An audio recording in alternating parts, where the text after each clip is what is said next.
Imagine for a moment that the night sky above you is not only filled with the familiar stars you have known since childhood, but also with silent travelers, objects so rare that they cross our skies only once in an age, never to return.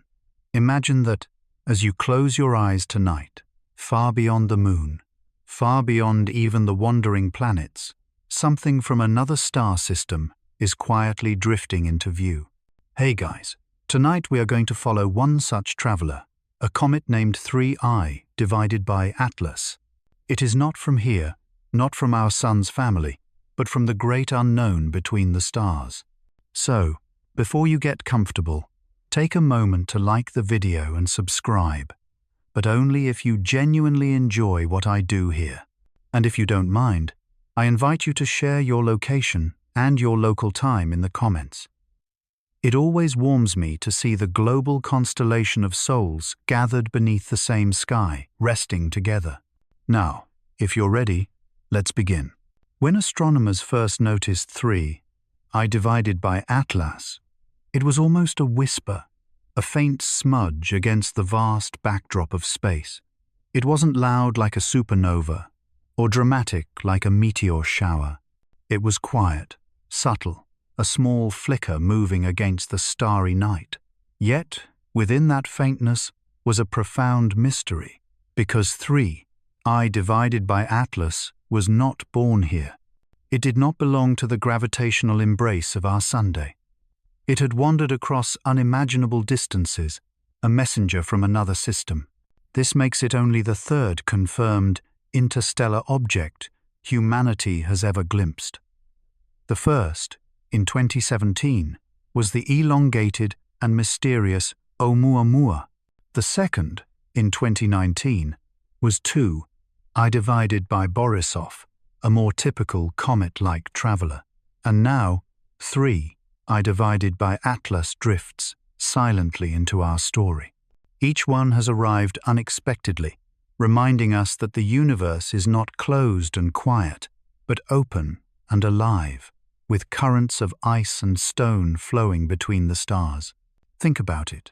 In the whole history of humanity, in all the millennia of skywatching, only 3 interstellar objects have been clearly seen, and we happen to live in the brief window of time when they appeared. That is like standing by a still lake your entire life, watching nothing but ripples from local winds, and then suddenly seeing a leaf drift in from a distant shore. Proof that the lake is not isolated after all. 3I divided by Atlas is such a leaf, but unlike a leaf, it carries with it the deep cold of interstellar space, frozen for millions or even billions of years. Its surface is likely dusted with ancient ice, perhaps containing molecules older than the sun itself. Inside its frozen layers, there may be carbon chains, simple sugars, or amino acid precursors, the very whispers of chemistry that one day, under the right conditions, become life. To call 3I divided by Atlas just a comet is to miss its poetry. It is a visitor, a messenger, a storyteller of the deep cosmos. Imagine if, locked in its ice, are stories of worlds that formed and perished long before Earth's first dawn. Imagine if, within its frozen heart, lie echoes of alien oceans molecules that once drifted near suns we will never see. There is something deeply humbling about its path. Unlike our planets, which circle endlessly around the sun like dancers tied to their partner, 3I divided by Atlas does not belong. Its orbit is open, not closed, a hyperbolic trajectory, meaning it will sweep by once and then vanish into eternity. That gives us only a fleeting chance to learn from it, to observe it, before it disappears forever. Astronomers study its spectrum, its brightness, its coma, hoping to capture every hint of its composition. But beyond the science, there is also the quiet wonder that in this vast universe, one tiny object has crossed the great emptiness to reach us. Why here? Why now? It is almost as if the universe itself sent us a letter sealed in ice, floating across light years to fall briefly into our sight. Think of how long it has traveled. Imagine the silence of interstellar space, the darkness between stars, where distances are measured not in miles or even millions of miles, but in years of light.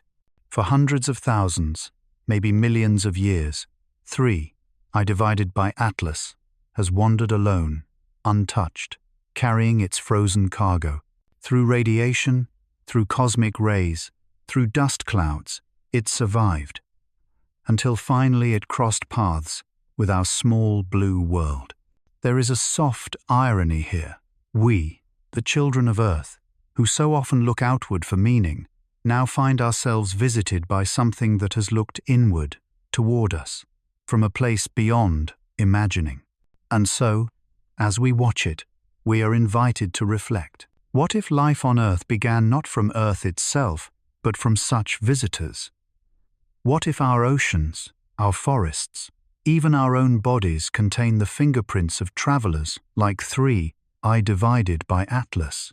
Could it be that we are, in a sense, the children of the stars, not just poetically, but chemically? Some scientists call this the panspermia hypothesis, the idea that comets and asteroids could spread the seeds of life from one planet to another, even from one system to another.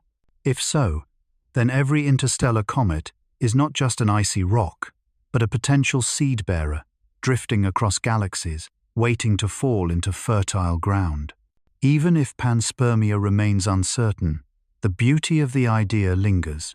It means that 3I divided by Atlas is not just passing by, it is part of a greater cosmic rhythm. Its icy heart may hold the same ingredients that billions of years ago fell upon Earth and sparked the first fragile cells. And so tonight, as you drift into rest, picture 3I divided by Atlas in your mind, not as a distant scientific object, but as a quiet traveler gliding through the velvet dark. Picture it carrying with it tiny, fragile molecules, the whispers of potential life. Imagine it leaving behind no words, no noise, only the faint shimmer of its passing. Perhaps one day, in another system, around another star, 3I divided by Atlas will brush against a young planet, and its ice will fall as rain into warm seas. And perhaps, from that rain, new life will rise, unaware that it came from afar. Tonight, let us listen to the whispers of this interstellar visitor, and let its presence remind us that we are part of a vast, unbroken story, one that stretches from the first dawn of the cosmos to the dreams you carry into your sleep. When we think about comets, we often imagine icy wanderers trailing bright tails across the night sky, fleeting visitors that come and go, leaving us with only a memory. Yet 3I divided by Atlas is more than just a glowing streak. It is a fragment of something unimaginably ancient. To hold the idea of this comet in your mind is to cradle a relic, an object that carries with it frozen pieces of creation itself. On Earth, we live in a world warmed by the Sunday. Our rivers flow, our oceans swell, and our clouds drift overhead, constantly cycling water and life through endless renewal. But the icy heart of 3I divided by Atlas has never known this warmth. For billions of years, its molecules may have remained locked away, shielded from the fire of any nearby star.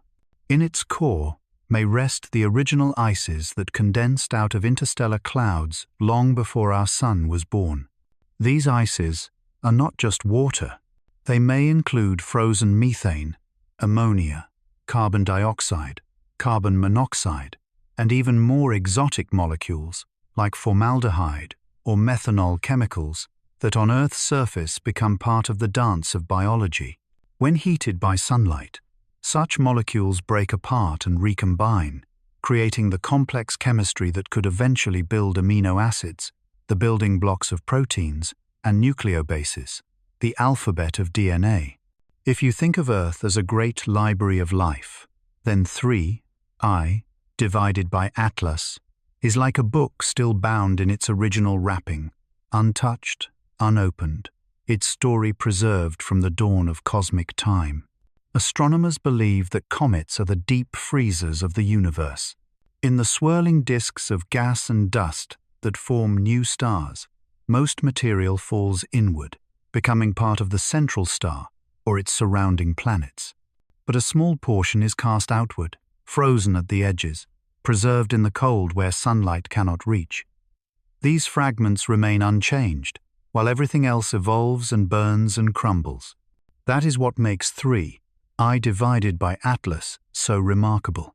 It is not a child of our Sun, but of some other, distant star. Its ice does not preserve our beginnings, but the beginnings of another system altogether. To study it is to look into an alien nursery, a snapshot of a chemistry we may never otherwise know. Perhaps, within its frozen layers, there are molecules not common in our own solar system. Perhaps its ice remembers conditions that shaped another planet's oceans, another world's atmosphere. In a way, it is like finding a fossil from a different branch of life, proof that there are other recipes for existence beyond our own. Consider for a moment the strange irony. We on Earth spend billions of dollars building laboratories, particle accelerators, and telescopes to probe the mysteries of life and matter. Yet out there in the dark, a comet like 3, I divided by Atlas drifts quietly, already carrying answers in its silent chemistry. Its icy shell may contain the same compounds that first sparked the chain of reactions on Earth 4 billion years ago. Or it may hold compounds entirely new to us, ones that could inspire future chemists to rethink the boundaries of biology. Scientists who study astrobiology often remind us that life, at its root, is chemistry. The line between the non-living and the living is drawn not by magic, but by patterns of molecules assembling into structures that can replicate and evolve. If that is true, then comets are not simply frozen rocks, but potential laboratories in motion. They drift through the dark like traveling experiments, carrying ingredients, mixing them under radiation, and sometimes delivering them to planets waiting below. Think of Earth in its earliest days. A hot, molten sphere cooling into crust, pummeled by asteroids and comets. Water, perhaps, did not rise from within the Earth itself, but fell from above, delivered by comets carrying frozen oceans in miniature. If so, then every river you have ever seen, every raindrop that has ever touched your skin, might be the descendant of cometary ice. And perhaps, just perhaps, the waters of 3, I divided by Atlas echo with the same memory. There is a poetry in this. Life's story may not have begun on Earth at all, but in the interstellar dark, in the frozen breath of comets, like 3 I divided by Atlas. If its ices contain amino acids, then it is as if the seeds of life were never limited to one world. They were scattered like stars, waiting for soil in which to grow. As you rest tonight, imagine the comet slowly turning in the dark, sunlight glinting faintly on its icy crust. Picture cracks opening as the distant warmth of our sun begins to touch it, releasing faint jets of vapor gases that have been sealed for longer than human history, longer than the history of Earth itself. Each jet is a whisper, a story exhaled from the past into the present. Astronomers capture these whispers with their telescopes, splitting light into spectra, tracing the fingerprints of chemicals. To the scientist, these lines are data. But to us, lying in the quiet of night, they are like notes of an ancient song, a melody written in ice. And then comes the deeper reflection. Why should such frozen relics matter to us? Why should we care about molecules locked away in a passing comet? The answer is as gentle as it is profound. Because they remind us that life is not an accident, not a solitary flame. The ingredients of life appear to be everywhere, hidden in dust clouds, frozen in comets, scattered like pollen across the universe. If 3, I divided by Atlas carries them, then we are not alone in possibility. It is as though the universe has left breadcrumbs for us to follow, leading back to the moment when chemistry first became biology, when inert matter became breath. And comets like 3, I divided by Atlas, are the frozen crumbs, still intact, still waiting. So, as we drift towards sleep, let us hold this image, a comet from another star, carrying within it the relics of creation. Not loud, not spectacular, but gentle, quiet, patient, waiting for us to listen. And in listening, we remember that our own bodies are built from such relics. The water in your veins, the carbon in your cells, the iron in your blood, all of it once belonged to stars, to dust, to ancient ices that traveled across time. 3, I, divided by Atlas, is not just an object we observe. It is a mirror, reminding us of what we are, living relics of cosmic creation.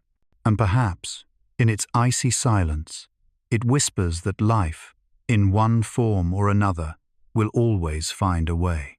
If the frozen heart of 3, I divided by Atlas, preserves the chemistry of creation, then its meaning stretches far beyond the comet itself. To imagine what it carries is to imagine the first oceans, not only of Earth but of countless worlds. Life, as we know it, breathes water.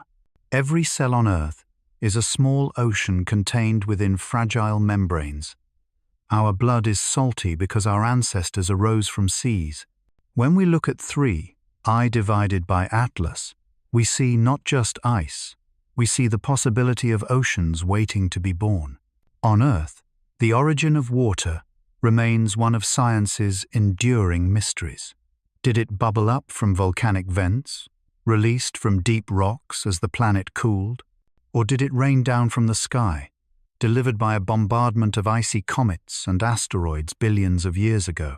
Evidence suggests both stories are true, but comets in particular have long been suspected as cosmic couriers of oceans. 3, I divided by Atlas, in this way, becomes more than a passing visitor. It is a living hypothesis, drifting through our solar system as though offering a demonstration. Look at me, I carry frozen seas. Its icy body is a reservoir of the very element that allows life to flow. To study it is to peer into a time before Earth's rivers, before Earth's rain, before Earth's life itself. Scientists studying comets compare the isotopes of water locked within their ice to the isotopes found in Earth's oceans. Some comets match closely, suggesting that at least part of our seas once fell from the stars. Others differ, pointing to a more complex story, a blending of sources. What makes 3, I divided by Atlas unique, is that it does not belong to our Sunday. Its isotopes may reveal a chemistry alien to us, oceans shaped by another sun, another nebula, another history. Imagine for a moment that 3 I divided by Atlas once belonged to a distant planetary system. Perhaps it circled the outer edges of a young star, gathering ice as hydrogen and oxygen condensed. Perhaps, long ago, gravitational tides flung it outward, casting it adrift into interstellar space. And perhaps, during that quiet exile, it became a tiny ark, carrying the potential of oceans from one system to another. When we call this the cosmic ocean of origins, we speak not only in metaphor. The entire universe seems to be saturated with water. In the dark clouds of interstellar space, astronomers detect vast reservoirs of water, vapor trillions of times the volume of Earth's oceans, hidden in gas and dust.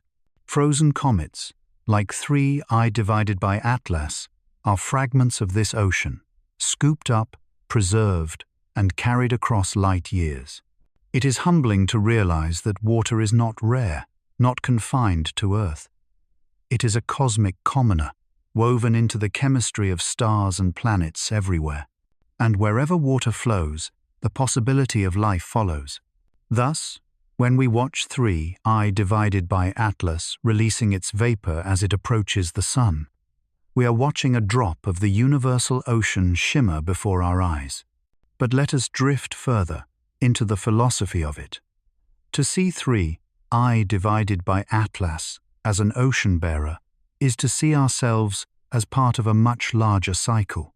The water in your cup of tea tonight may once have fallen from a comet billions of years ago. The tears of joy or sorrow that mark your life may contain molecules forged in the hearts of stars, carried across space by wanderers like 3I divided by Atlas. In this sense, every human is already an ocean in miniature. Our bodies are 60% water. Our thoughts, our dreams, our voices, all of them rise from currents moving through cells. To think that these currents may have originated in the ice of comets is to feel a kinship with the cosmos itself. It means we are not apart from the universe, but composed of it. Now imagine a young planet, newly formed, scorched by volcanic fire, its surface bare and silent. Into this harsh landscape falls a comet. Its icy shell shatters on impact, releasing vapor and liquid. Over time, comet after comet arrives, seeding the barren world with water. Slowly, lakes form, seas rise, the air thickens with clouds, and rain begins to fall. This is not just a dream. Many scientists believe Earth itself was shaped in this way. If so, then 3I divided by Atlas is a reminder of our own past, a messenger reenacting the ancient story of how a dry rock became a blue world. And if it happened here, why not elsewhere? Why not on a planet circling a star we have yet to see, nourished by comets from its own cosmic ocean? There is also beauty in the fragility of it. Water is soft, it yields, it flows into cracks, wears down mountains, and reshapes landscapes without force. Yet it is also the foundation of life. A single drop can sustain a seed. A single stream can sustain a village. Oceans can cradle entire civilizations. To think that comets like 3I divided by Atlas carry this soft power across galaxies is to see them as gentle couriers, bringing possibility where there was none. When you imagine 3I divided by Atlas tonight, do not picture only ice. Picture hidden oceans, unborn seas, quiet waters waiting to fall as rain on a waiting world. Picture its frozen core as a chalice, holding a sample of the universal ocean from which life drinks. Even as we dream of other worlds, we cannot forget our own. Earth's oceans are vast and ancient, but they, too, are temporary. One day, the sun will swell into a red giant, boiling the seas away. When that time comes, life as we know it will vanish. But comets will continue to wander, carrying water into the far future. They are timekeepers, archivists of liquid memory, reminding us that nothing is lost, only transformed. So 3I divided by Atlas, fleeting though it is, becomes a symbol of continuity. It tells us that oceans are not accidents of Earth, but features of the cosmos itself. It whispers that life may not be a rare exception, but an inevitable blossoming wherever water flows. Tonight, as you breathe slowly, let your mind float like a leaf on that cosmic ocean. Feel the rhythm of your breath as waves rising and falling. Imagine every inhale as a tide pulling in, every exhale as a tide flowing out. And in that rhythm, remember, the same molecules that move through your lungs may once have moved through the frozen body of a comet. You are already part of the ocean of origins. And 3I, divided by Atlas, drifting silently above us, is proof that this ocean is vast, timeless, and shared across the stars. If the oceans of life are cradled in the ice of comets, then the dust they carry is the ink with which the universe writes its oldest stories. For 3I divided by Atlas, that dust is more than decoration. It is a record, a memory, a stardust diary, stretching back to the birth of stars. To imagine what clings to its frozen surface is to imagine grains older than our sun, grains that drifted through interstellar clouds long before Earth was even a dream. Dust is a humble word, and yet in the cosmos, dust is sacred.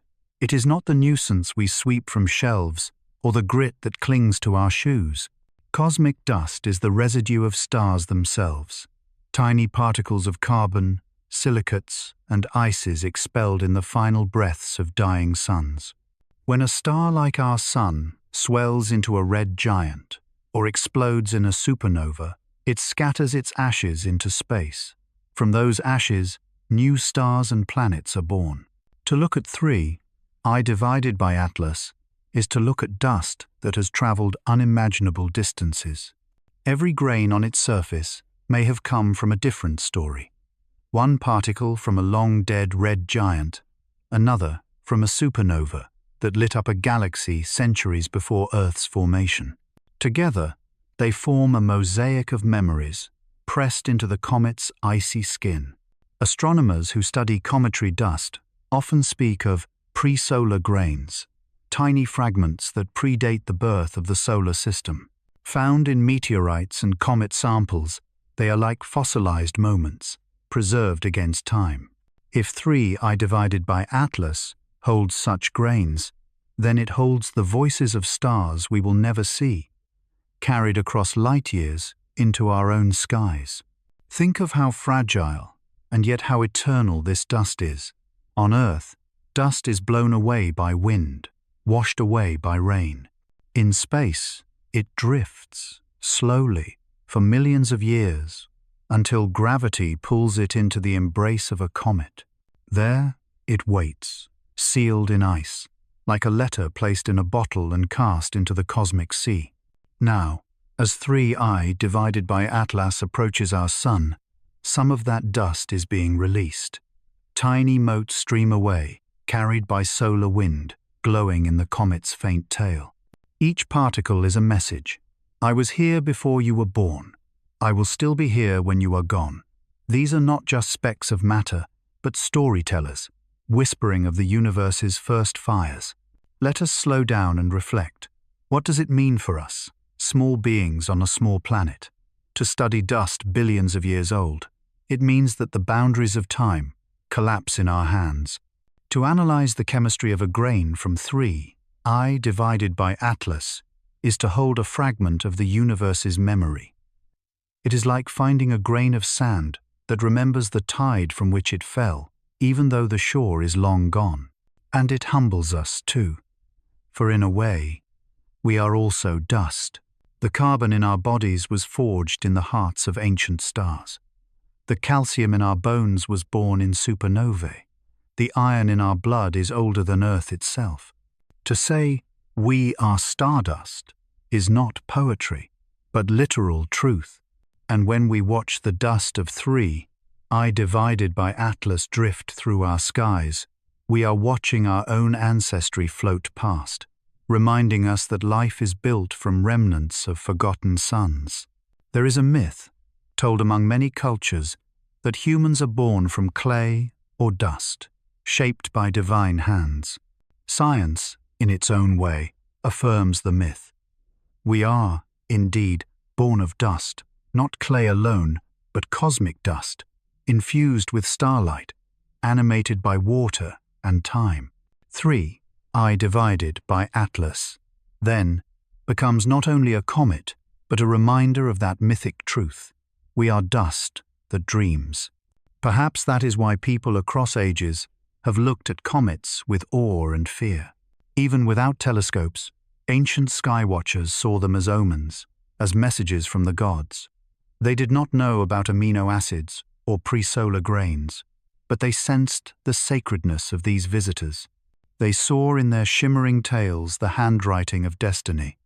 And perhaps, in a way, they were not wrong. For when we see 3I divided by Atlas, we are reading the universe's script, written in dust. But dust is not only about memory, it is about possibility. In interstellar space, dust clumps together, gathering into clouds. Over millions of years, gravity pulls those clouds tighter until they ignite as stars. Around those stars, dust disks swirl, colliding, merging, forming rocks, then planets. In this way, dust is not only the past, It is the seed of the future. When we gaze at 3I divided by Atlas, we see not just remnants, but seeds. Seeds of worlds, seeds of oceans, seeds of life, and as it passes by, scattering a trail behind it, perhaps those seeds will one day drift into new systems, planting futures we cannot imagine. Pause for a moment and picture the comet now. It drifts in silence, trailing faint dust into the void. Imagine following a single grain as it leaves the comet, carried outward by sunlight. It drifts past planets, past moons, past the edges of the solar system. It may travel for centuries, wandering until, perhaps, it falls into the atmosphere of a distant world. There, it burns as a shooting star, its ancient atoms released into new air. And perhaps, in some far future, those atoms will help form the first breath of a new being. In this vision, dust is never meaningless. It is the continuity of existence, the thread that ties together stars, comets, planets, and life itself. 3I, divided by Atlas, is one bead on that thread, glowing for a brief moment in our sky, before vanishing into the dark. As you close your eyes tonight, imagine yourself as part of this dust. Imagine your breath dissolving into the air, your body returning one day to the earth, your atoms scattering into the wind. One day, long after our names are forgotten, our dust will drift too, perhaps into comets, perhaps into new stars. And in that endless cycle, we are not lost, we are transformed. 3I, divided by Atlas, is not only a comet, it is a memory keeper, a dust carrier, a reminder that nothing in the universe is wasted. Every atom, every grain, every fragment is part of the great story. And when we lie down to rest, we join that story, carried gently on waves of stardust memories. If dust carries the memory of stars, and ice holds the promise of oceans, then what lies at the heart of 3I, divided by Atlas, is something even more intimate, the chemistry of beginnings. Life does not emerge in a single flash of magic. It rises from patterns, from molecules colliding, combining, and creating something greater than themselves. In the frozen darkness of space, this chemistry has been quietly unfolding for billions of years, long before the first eyes opened to wonder at it. Scientists speak of prebiotic chemistry, the stage before biology, where simple molecules join together into complex chains. Think of it as the alphabet of life assembling itself, letters forming words, words forming sentences, sentences waiting for a voice. On Earth, this process happened in oceans, in volcanic pools, perhaps even in ice. But comets like 3I divided by Atlas suggest that the alphabet was already written before Earth was ready to read it. Within the icy matrix of comets, ultraviolet light, cosmic rays, and simple heat can drive reactions. Molecules like formaldehyde and hydrogen cyanide, deadly in our world, combine under the right conditions to form sugars and amino acids. Laboratory experiments simulating cometary chemistry have produced the very building blocks of DNA and proteins, which means that comets are not just travelers, they are natural laboratories carrying experiments in their frozen hearts. So when we look at 3I divided by Atlas, we are not only seeing ice and dust, we are seeing potential recipes for life, written by the cosmos itself. Pause and picture it. Deep within the comet, far from any sunlight, molecules lie dormant. For millions of years, they rest, untouched. But as 3I divided by Atlas nears a star, warmth seeps in, cracks open, and reactions begin. Jets of gas carry with them not only water vapor, but organic compounds, cast into the void. Some may fall upon planets, some may drift forever, but each one is a spark, a possibility, a note in the universal symphony of beginnings. On Earth, the leap from chemistry to biology remains one of the greatest mysteries. How did lifeless molecules become the first self-replicating structures? Some theories suggest that life began in deep-sea vents, powered by heat and minerals. Others argue for shallow pools, warmed by sunlight. Yet another possibility is that comets provided the essential ingredients, seeding Earth with sugars, nucleobases, and amino acids. 3. I, divided by Atlas, as an interstellar comet, deepens this mystery. If it carries such molecules, then the chemistry of life may not be unique to Earth. It may be universal, repeating itself across countless worlds. Perhaps the same processes that shaped us are shaping beings elsewhere, right now, under alien skies. There is beauty in this thought, that life is not an isolated miracle, but a pattern woven into the universe itself. Chemistry becomes poetry when seen in this light. Hydrogen and oxygen dance into water. Carbon joins with nitrogen to form bases. Chains fold into structures. Structures grow into systems. And from systems, life emerges, fragile but persistent. Imagine 3, I, divided by Atlas, as a kind of cosmic teacher, drifting silently but carrying a lesson in its frozen body, that life begins with small, patient steps, with molecules willing to combine, to change, to risk becoming something new. Philosophers might say that this is the essence of being, transformation. We too began as simple patterns, cells dividing and evolving. The chemistry of beginnings is not locked in the past. It continues within us, even now. Every breath you take is a chemical exchange. Every thought in your mind is powered by molecules moving, binding, firing across synapses. You are chemistry, living out the legacy of those first reactions. And so, when you hear of 3 I divided by Atlas carrying organic compounds, do not think of it as abstract science. Think of it as family. Those molecules are cousins to your own, distant but related, part of the same tree of possibility. Scientists analyzing comets often detect glycine, the simplest amino acid, and other precursors of proteins. In 2006, the Stardust mission returned samples from Comet Wild 2 that showed organic compounds similar to those needed for life. If ordinary comets in our solar system carry such treasures, what might an interstellar visitor like 3, I, divided by Atlas hold?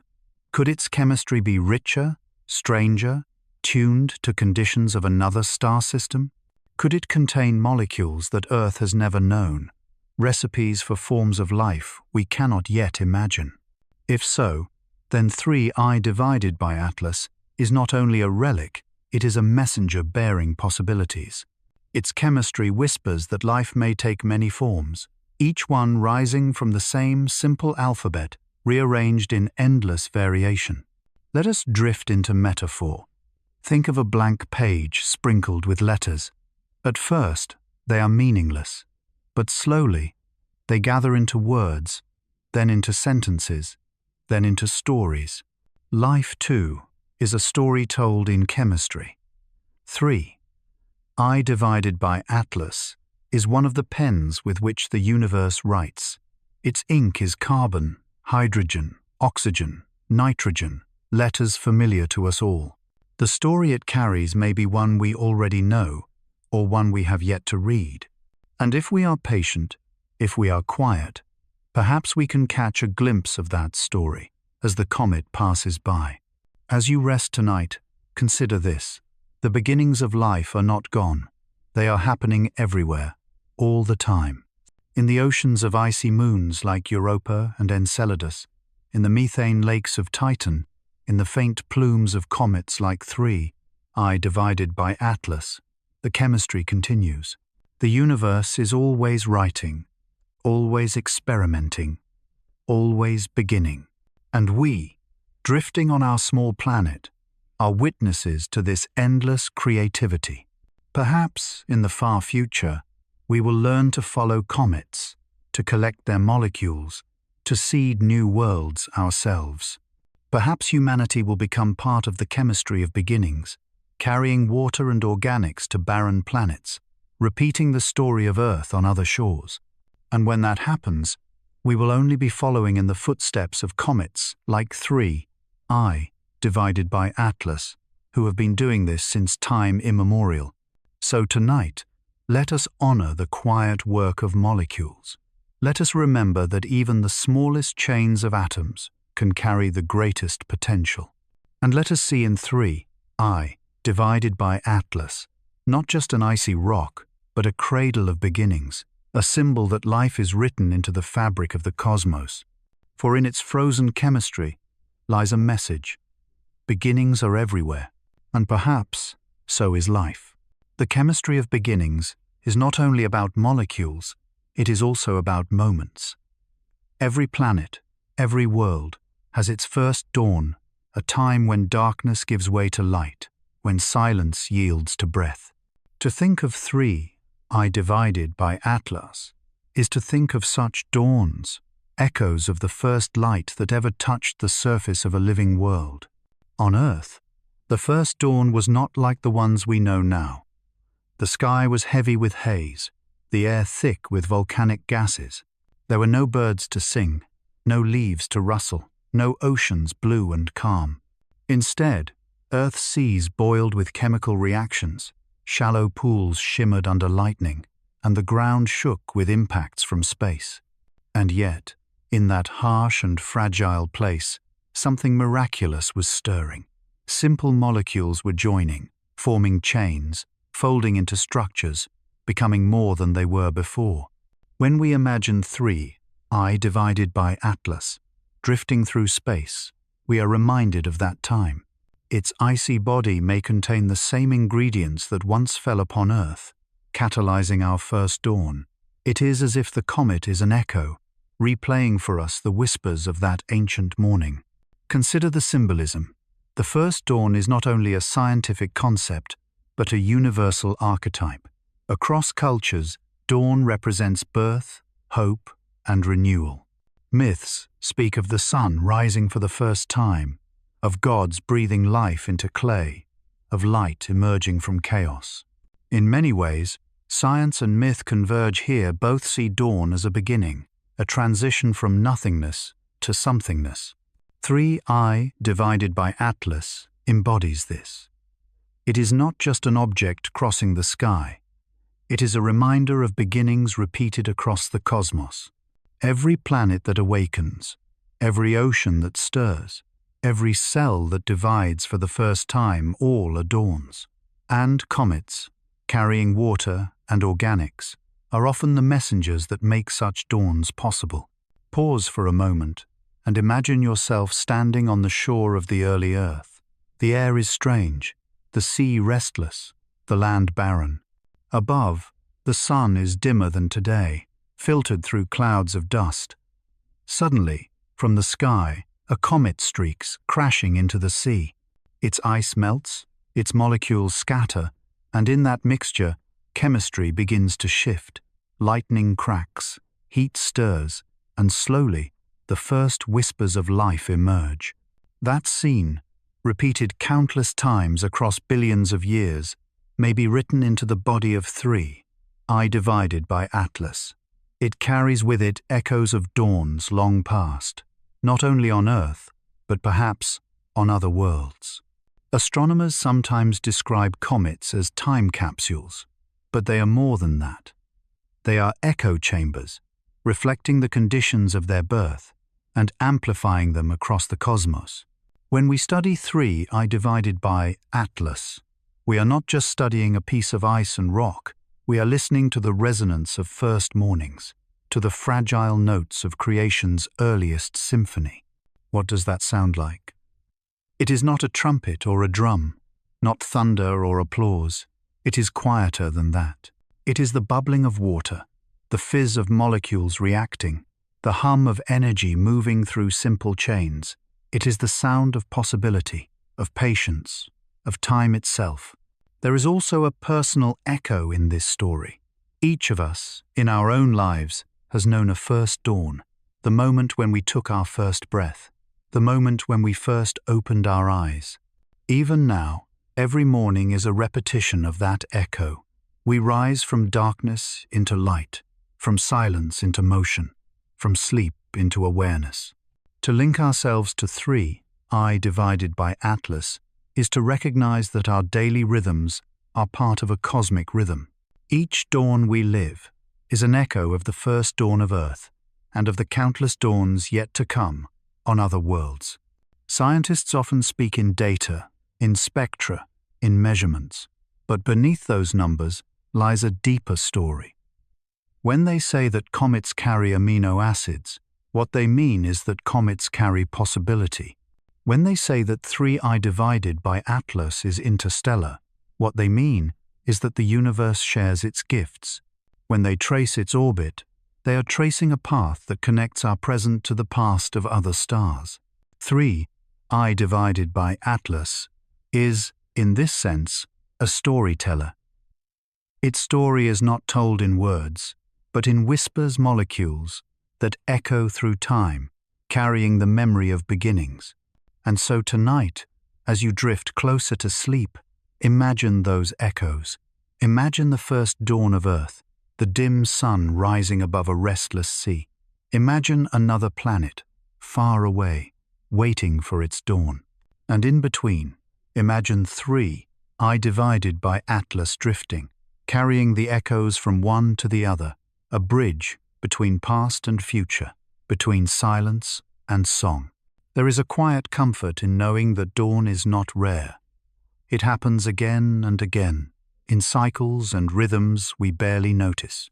It is not only the sun rising above Earth, it is chemistry rising into biology, biology rising into thought, thought rising into wonder. It is the same story told in different languages, in starlight, in molecules, in myths, in dreams. 3I divided by Atlas whispers this to us as it passes, that beginnings are not gone, but alive, repeating, echoing across time. And when you wake tomorrow to see the light of your own dawn, you are part of that same cosmic pattern. So let the comet remind you of patience. Let it remind you that life takes time, that dawn does not come all at once. It seeps slowly into darkness, grows steadily until the world is bathed in light. In the same way, the chemistry of beginnings may take billions of years before a single spark becomes a flame. And yet, given time, it does.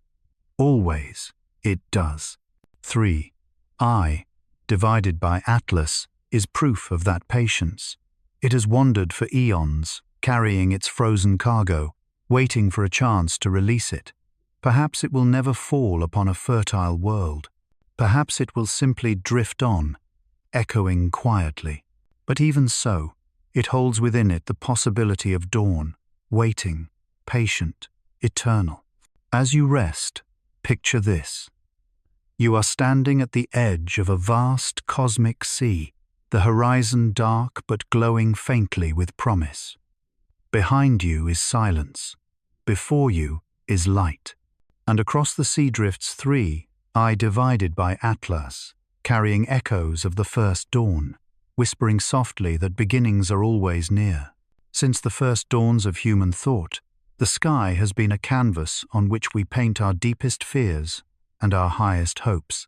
Long before telescopes, long before laboratories, people looked up at comets streaking across the heavens and saw not icy travelers, but messages.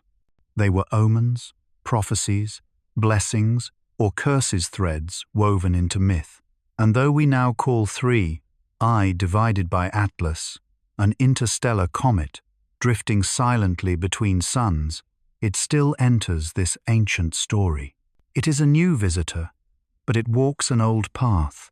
In Mesopotamia, one of humanity's earliest cradles, comets were recorded on clay tablets as harbingers of change. Kings trembled when a bright tail appeared in the sky, fearing that it meant upheaval or divine displeasure. To them, the comet was not a scientific phenomenon, but a messenger of gods, carrying a warning from beyond. How strange to think that if 3I divided by Atlas had appeared in those skies, it would have been written into the same clay tablets, interpreted as a sign that the universe itself had turned its gaze upon them. In China, comets were known as broom stars, sweeping the heavens clean, their tails like brushes, painting new destinies across the sky. Some emperors saw them as signs of renewal, as though the cosmos was resetting the stage for the empire's future. Imagine 3, eye divided, by Atlas drifting above the Forbidden City centuries ago, its faint shimmer mistaken for a celestial broom, gently erasing the past and inviting a new age to begin. Across the Mediterranean, the Greeks and Romans tied comets to the rise and fall of leaders. A famous tale tells of a comet blazing in the sky after the death of Julius Caesar, interpreted as his soul ascending into the heavens. Comets, in that sense, were bridges between mortality and divinity, between earth and sky. If 3 eye divided by Atlas had passed in those times, perhaps it would have been woven into such stories, a symbol of another hero's spirit rising to the stars. In the Islamic Golden Age, scholars like al-Biruni and al-Sufi observed comets carefully, recording their positions and brightness with scientific precision. Yet even then, the language of myth and philosophy remained close. The sky was seen as a mirror of the divine order, and comets as signs of balance shifting. 3 eye divided by Atlas, viewed through such eyes, might have been called not only a comet, but a khutbah of the heavens, a sermon delivered silently across the firmament.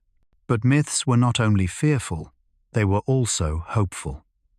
Among the Dogon people of Mali, the stars were tied to stories of creation, with Sirius playing a central role. Their myths spoke of visitors from beyond, bringing knowledge and life. If 3 eye divided by Atlas had been visible to them, they might have seen it as another visitor, a traveler from beyond the known stars, carrying secrets about the origins of existence.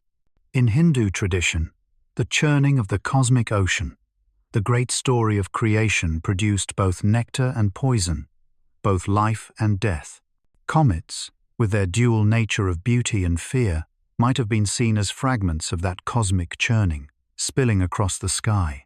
3 eye divided by Atlas, carrying ice and organics, would fit perfectly into that myth. A drop from the ocean of creation, drifting between worlds, waiting to seed life again. What unites these myths is not accuracy, but imagination. Humanity has always seen in the sky a reflection of itself. Comets are mirrors, and the stories we tell about them are stories about us. Fear of death, hope of renewal, awe of creation. These are written into comet myths across cultures. 3 eye divided by Atlas, though understood now through science, still invites myth.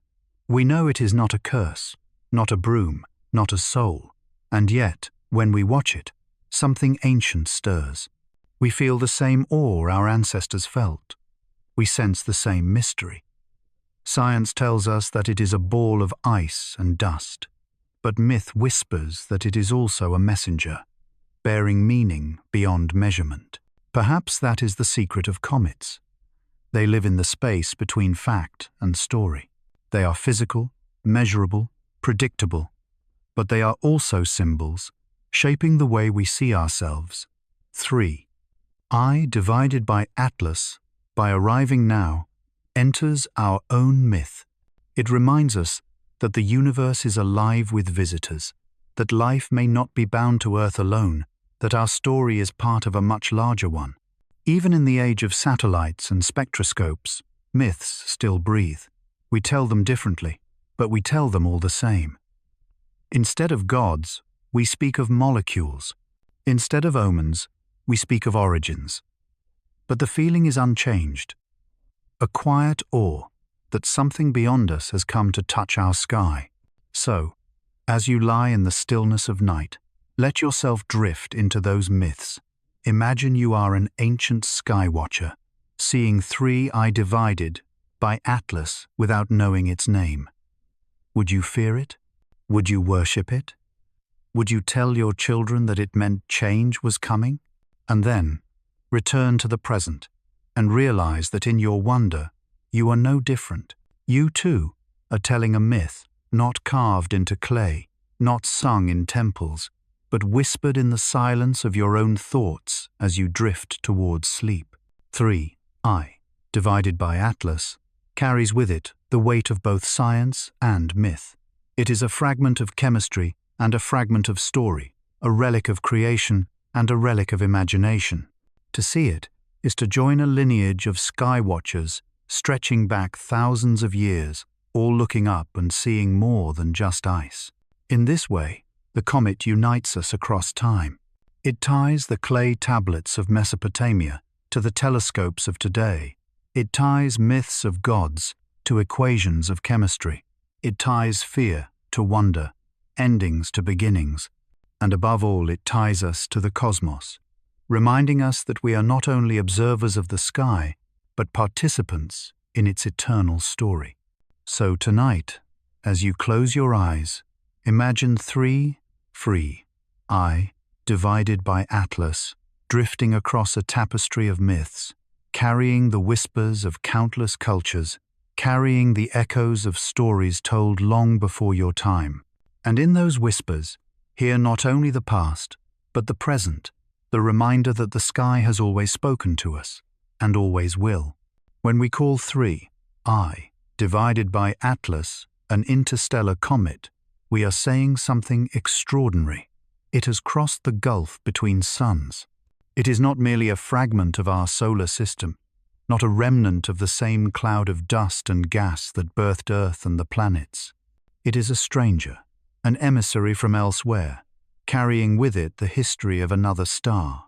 To watch it pass is to receive a message written across light years, a letter sealed in ice and dust, delivered not in haste, but in patience, across time, beyond our comprehension. Imagine its journey. Perhaps, long ago, it formed at the edge of a star's planetary nursery, orbiting cold and unseen. For millions of years, it circled, quiet and unnoticed, until a gravitational nudge, a passing planet, a stellar encounter, flung it outward. Freed from its sun's embrace, it drifted into interstellar space, where distances are vast and silence reigns. For ages it traveled, untouched, unaltered, carrying its icy cargo. Around it stretched darkness so complete that even starlight was a faint memory. Cosmic rays pierced it, interstellar winds brushed it, but still it endured. And then, by chance, or by fate, its path intersected with our solar system, and we became its audience. To think of such a journey is to feel the immensity of time. On Earth, we measure years by seasons, centuries by generations, millennia by the rise and fall of civilizations. But 3 I divided by Atlas measures time in eons. Its voyage began long before humans existed, perhaps even before Earth was fully formed. Its arrival here is not timed for us, and yet we are here to witness it. This is what makes comets like 3 I divided by Atlas so humbling. They remind us that the universe has its own rhythms, far larger than ours. We are like children who happen to look out the window just as a traveler passes by. We did not summon it, we cannot keep it, and yet, for a brief moment, we share the same sky. And what is the message it carries?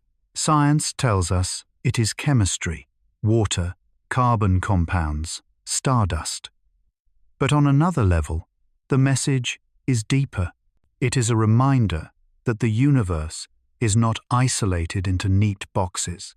Matter moves, life's ingredients travel, stars share their gifts.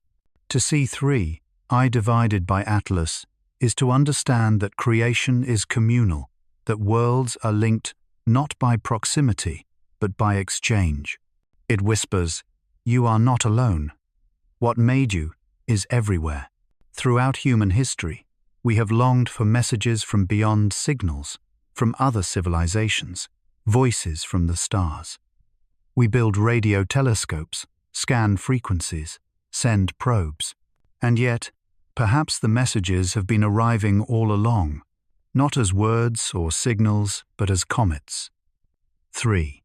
I, divided by Atlas, is a letter written not in language, but in matter. It says, simply, here is what I am, here is what I carry, here is what your universe shares with mine. It is a quiet communication, one that requires patience to interpret. We cannot sit across from it and ask questions. But, in its orbit, in its spectrum, in its dust, answers lie waiting. Think of the way comets scatter their material as they approach the Sunday. Each jet of vapor, each dust trail, is a kind of broadcast. Across millions of kilometers, 3I divided by Atlas leaves behind a glowing line, a luminous message written across the night. When we see its faint tail, we are reading that message, an ephemeral script that vanishes with the dawn, but is no less profound for its brevity. And in a personal sense, it speaks to us too. We are, all of us, travelers across time. We move from birth to death, carrying within us stories, memories, fragments of those who came before. Like comets, we are messengers, passing along what we have inherited to those who will come after. In this way, the path of 3I divided by Atlas mirrors our own. It is not only a comet, it is a reflection of what it means to be alive, to carry something precious across the dark. Some philosophers have said that meaning arises from communication, from the exchange of ideas and symbols. If that is true, then 3I divided by Atlas is meaningful not because it intends to speak, but because we choose to listen. We see in it not just ice and dust, but a messenger, and in listening, we find ourselves drawn into a larger story, one that stretches beyond Earth, beyond humanity, beyond even the sun itself. Picture this now, the comet drifting, silent, across the void. Behind it, the faint glow of its former star still echoes in its atoms. Ahead of it, new worlds await, though it may never touch them, for now it passes us, leaving behind whispers of light and molecules. It is a messenger, but not only for us. It will go on, carrying its message into the future, into distances we cannot imagine. Perhaps, in millions of years, it will cross another system. Perhaps there, another species will look up and see it, wonder about it, measure its light, write stories about it. In that sense, 3I divided by Atlas is a cosmic courier, connecting civilizations across time, carrying a shared message of existence. We are part of the same universe. And what does that mean for us, here, tonight? It means that when you look at the sky, you are not only seeing stars, you are seeing stories in motion. You are part of a dialogue that began before you and will continue long after. You are, in a very real sense, in conversation with the cosmos. 3I divided by Atlas is the latest word in that conversation, a quiet line added to an endless poem. So as you close your eyes, imagine yourself receiving this message. Feel it arrive, not as a voice, but as a presence, a calm reminder that the universe is alive with connection. Imagine the comet passing gently through your thoughts, leaving behind traces of stardust, whispers of water, hints of beginnings. And as you drift into sleep, let yourself feel like part of that vast exchange, a messenger in your own right, carrying your breath, your dreams, your life across the dark. 3I, divided by Atlas, has crossed unimaginable distances, drifting from a star system not our own, carrying with it ice, dust, and whispers of ancient chemistry. It has no voice, no language, no intention. And yet, in its silence, it bears witness, a silent witness not only to its own journey but perhaps to worlds it has passed, civilizations it has brushed by, and stories it has absorbed in its long exile through space. When we call it a witness, we mean this. Its body is a record, Every scratch on its surface, every trapped grain of dust, every frozen molecule tells of environments it has endured. Cosmic rays have bombarded it. Interstellar dust has scarred it. Solar winds will now sculpt it. Its skin is a diary, written not in ink but in particles. Scientists may one day read that diary, decoding the sequence of events it has survived. But for now, we can only imagine what it has seen. What if, long ago, 3I divided by Atlas passed near another planet? Perhaps a young world with oceans rising and skies thickening. Perhaps, by chance, some of its dust fell there, mingling with local chemistry. Could it have carried the seeds of life into that world? And if so, did that world bloom? Did forests rise, rivers flow, creatures stir? Or did the seeds fall on barren ground, leaving silence behind? To think this way is to imagine the comet not as an inert object, but as a participant in the story of life, silent, passive, yet present. It does not choose its path, but its path crosses worlds, and in those crossings, possibilities emerge. Even if no life arose, it still bore witness. It still stood as a reminder that the cosmos is generous, scattering ingredients freely, allowing chance and time to weave their threads. Throughout history, humans have imagined witnesses in the sky gods, ancestors, spirits watching from above. Comets, blazing in their sudden appearance, were seen as eyes gazing down upon humanity, silent judges of our actions. 3I divided by Atlas, 2, is such an eye. Not a moral judge, not a divine presence, but a reminder that the universe sees, remembers, endures. It tells us, you are not alone in the dark. The cosmos has watched many dawns before yours. Picture the comet drifting now, far beyond Earth's orbit.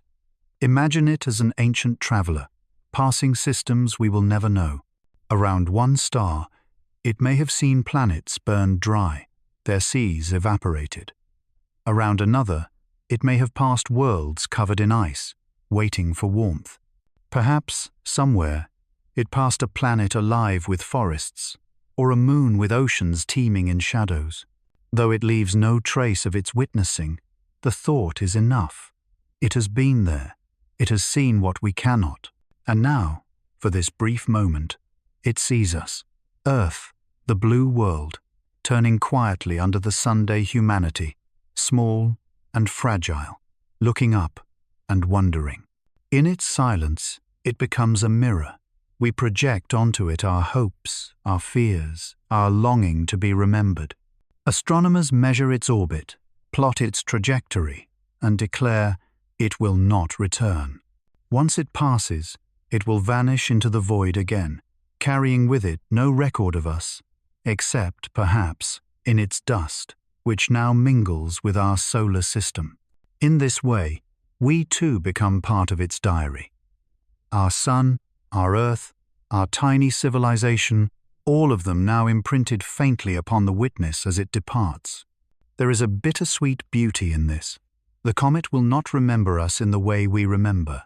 It will not tell another civilization our name, but it will carry, deep within its altered chemistry, the memory of having passed through our sky. That is enough. It means that our story, too, is folded into the cosmic story. And in a personal sense, we are all witnesses, too. We watch the comet, we record its passage, we tell its story. We keep memory alive. Just as 3I divided by Atlas silently bears witness to the worlds it has passed, we bear witness to it now, giving it a place in our history. The exchange is mutual. It observes us in silence. We observe it in wonder. Think of how fragile memory is. On Earth, stories fade, monuments crumble, names are forgotten. Yet the universe keeps its own records written in dust, in ice, in orbits traced across the stars. 3I divided by Atlas is one such record. To study it is to glimpse not only another system's history, but our own role in a continuum larger than we can grasp. So as you close your eyes tonight, imagine yourself standing beneath the comet's path. You are small, yes, but you are also part of its story. For a moment, your gaze intersects with its journey. Your thoughts, your breath, your wonder are now part of the witness. It has seen you, as you have seen it. And in that silent exchange, there is meaning. For what is life, if not the act of witnessing? We see the world, we hold it for a time, and then we pass it on. Just as comets do, just as 3I divided by Atlas does. If 3I divided by Atlas is a witness to worlds, then it is also something more, a gardener of the cosmos, carrying seeds between the stars. Not seeds in the way we know them, small shells ready to sprout into trees or flowers, but molecular seeds, amino acids, organic compounds, and frozen water. To look at the comet is to see the possibility that life's story is not bound to a single planet, but is scattered across the universe like pollen drifting on the wind. This idea has a name: panspermia. It is the hypothesis that life, or at least its ingredients, can travel between worlds, riding on comets, asteroids, or even grains of dust. For centuries, it was a speculation of philosophers. Today, it is a field of study, with experiments showing that certain microbes can survive the harshness of space for years. If even simple life can endure such journeys, then comets like 3I divided by Atlas may be couriers not only of chemistry, but of vitality itself. Imagine this: billions of years ago, before Earth blossomed, comets rained down upon its surface, delivering water and organics. In their icy cargo lay the seeds of life, which, under the warmth of sunlight and the patience of time, began to stir. If so, then we are not merely children of Earth. We are children of the stars, grown from seeds cast across the galaxy. 3I divided by Atlas, as an interstellar traveler, extends this vision even further. It is not tied to our solar system. It comes from another sun, another nursery, carrying its own chemistry. If it holds the same molecules that seeded Earth, then those molecules are not unique to us, they are universal. The seeds of life are not bound to one garden. They are sown across the fields of the cosmos. And if they are everywhere, then life may be everywhere. Not only here, not only now, but scattered across planets we will never see. Some seeds may fall on barren ground and vanish. Others may take root, growing into oceans, forests, and beings that look up at their own skies and wonder as we do. Think of the comet's journey as the flight of a dandelion seed. Carried by the wind, most seeds drift without landing, lost in air. But some touch soil, and from that soil rises a new flower, which scatters seeds again. 3I, divided by Atlas, is such a seed, drifting not on air, but on the cosmic wind, waiting for a place to land. Even if it never does, it carries with it the possibility, and possibility itself is a gift. Scientists studying comets have already found amino acids, sugars, and nucleobases within their dust. Experiments suggest that the harsh radiation of space can trigger even more complex molecules, as though the void itself is a laboratory. If so, then every comet is a seed bank, holding treasures of chemistry ready to spill into waiting seas. 3I, divided by Atlas, drifting between stars, is a moving vault of seeds, untouched until it meets a world willing to receive them. Philosophically, this transforms our view of life. We often think of it as rare, fragile, an exception to the rule of silence. But what if life is the rule, not the exception? What if the universe is a garden, and comets are the gardeners, scattering seeds across its soil? In this light, 3I divided by Atlas becomes a symbol not of isolation but of abundance, not of loneliness but of kinship. There is also a moral echo here. Just as comets scatter seeds freely, with no thought of where they land, so too must we learn generosity. Life flourishes when it shares, when it gives without expectation. The universe teaches us this lesson through comets.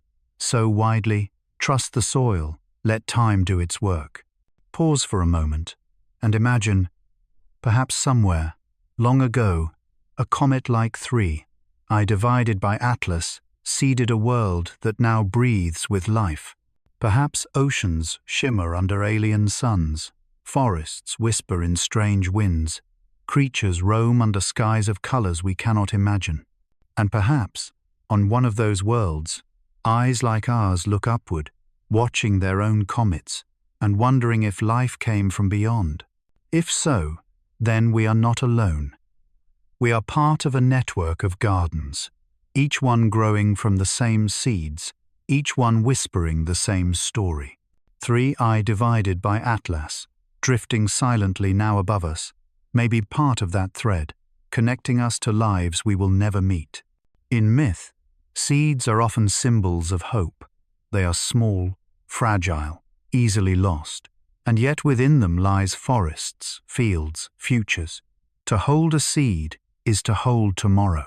To see 3I divided by Atlas is to see such a seed, vast in scale but fragile in essence, carrying futures we cannot yet know.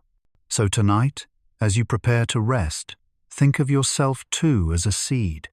You carry within you memories, possibilities, dreams that will outlast you. When you speak, when you love, when you create, you scatter seeds into the world. Some may fade, but some will take root, shaping lives yet to come. In this way, you are not so different from 3I divided by Atlas, drifting through darkness but carrying the promise of light. The comet reminds us that beginnings are never finished. Seeds are always moving, always waiting, always growing. The stars are gardens, and the night sky is full of silent sowers. And among them drifts 3I divided by Atlas, a seed between the stars, whispering to us that life is not bound to one home, but scattered across infinity. When we imagine the seeds carried by comets, we often picture them falling into Earth's ancient seas, mingling with waves under a young Sunday. But 3I divided by Atlas invites us to stretch that vision further. It does not belong to Earth's story alone. Its ices may come from places we will never see, places where oceans once shimmered under alien skies. To think of the comet is to breathe, for a moment, the breath of those forgotten seas. Consider how oceans define life on our world. They cover most of Earth, regulating climate, nourishing ecosystems, and shaping civilizations. The first cells emerged in water, shielded from harsh radiation, nourished by minerals. Every living creature carries that memory inside our blood. Saltiness is an echo of the seas from which our ancestors came. If oceans are the cradles of life, then comets are the vessels that deliver the water. 3I divided by Atlas may carry within it the frozen echo of such oceans. Locked inside its crystalline heart may be molecules that once condensed in the outer reaches of another solar system. Some of its water could be billions of years old, older than Earth itself. To study it is to drink, metaphorically, from a well that flows between stars. Astronomers have discovered that water is abundant in the universe. It hides in interstellar clouds, clings to icy moons, and streams in vapor from distant exoplanets. Oceans may be more common than we once thought. Europa, Enceladus, and Titan, all moons of our own system, hold vast hidden seas beneath their frozen crusts.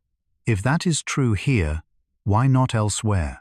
Why not on worlds that 3I divided by Atlas once passed on its endless journey? Perhaps the comet carries not only water, but memories of oceans long gone. Imagine a planet that once bloomed with seas, now dry and silent. Its fragments, cast out into space, become comets like 3I divided by Atlas.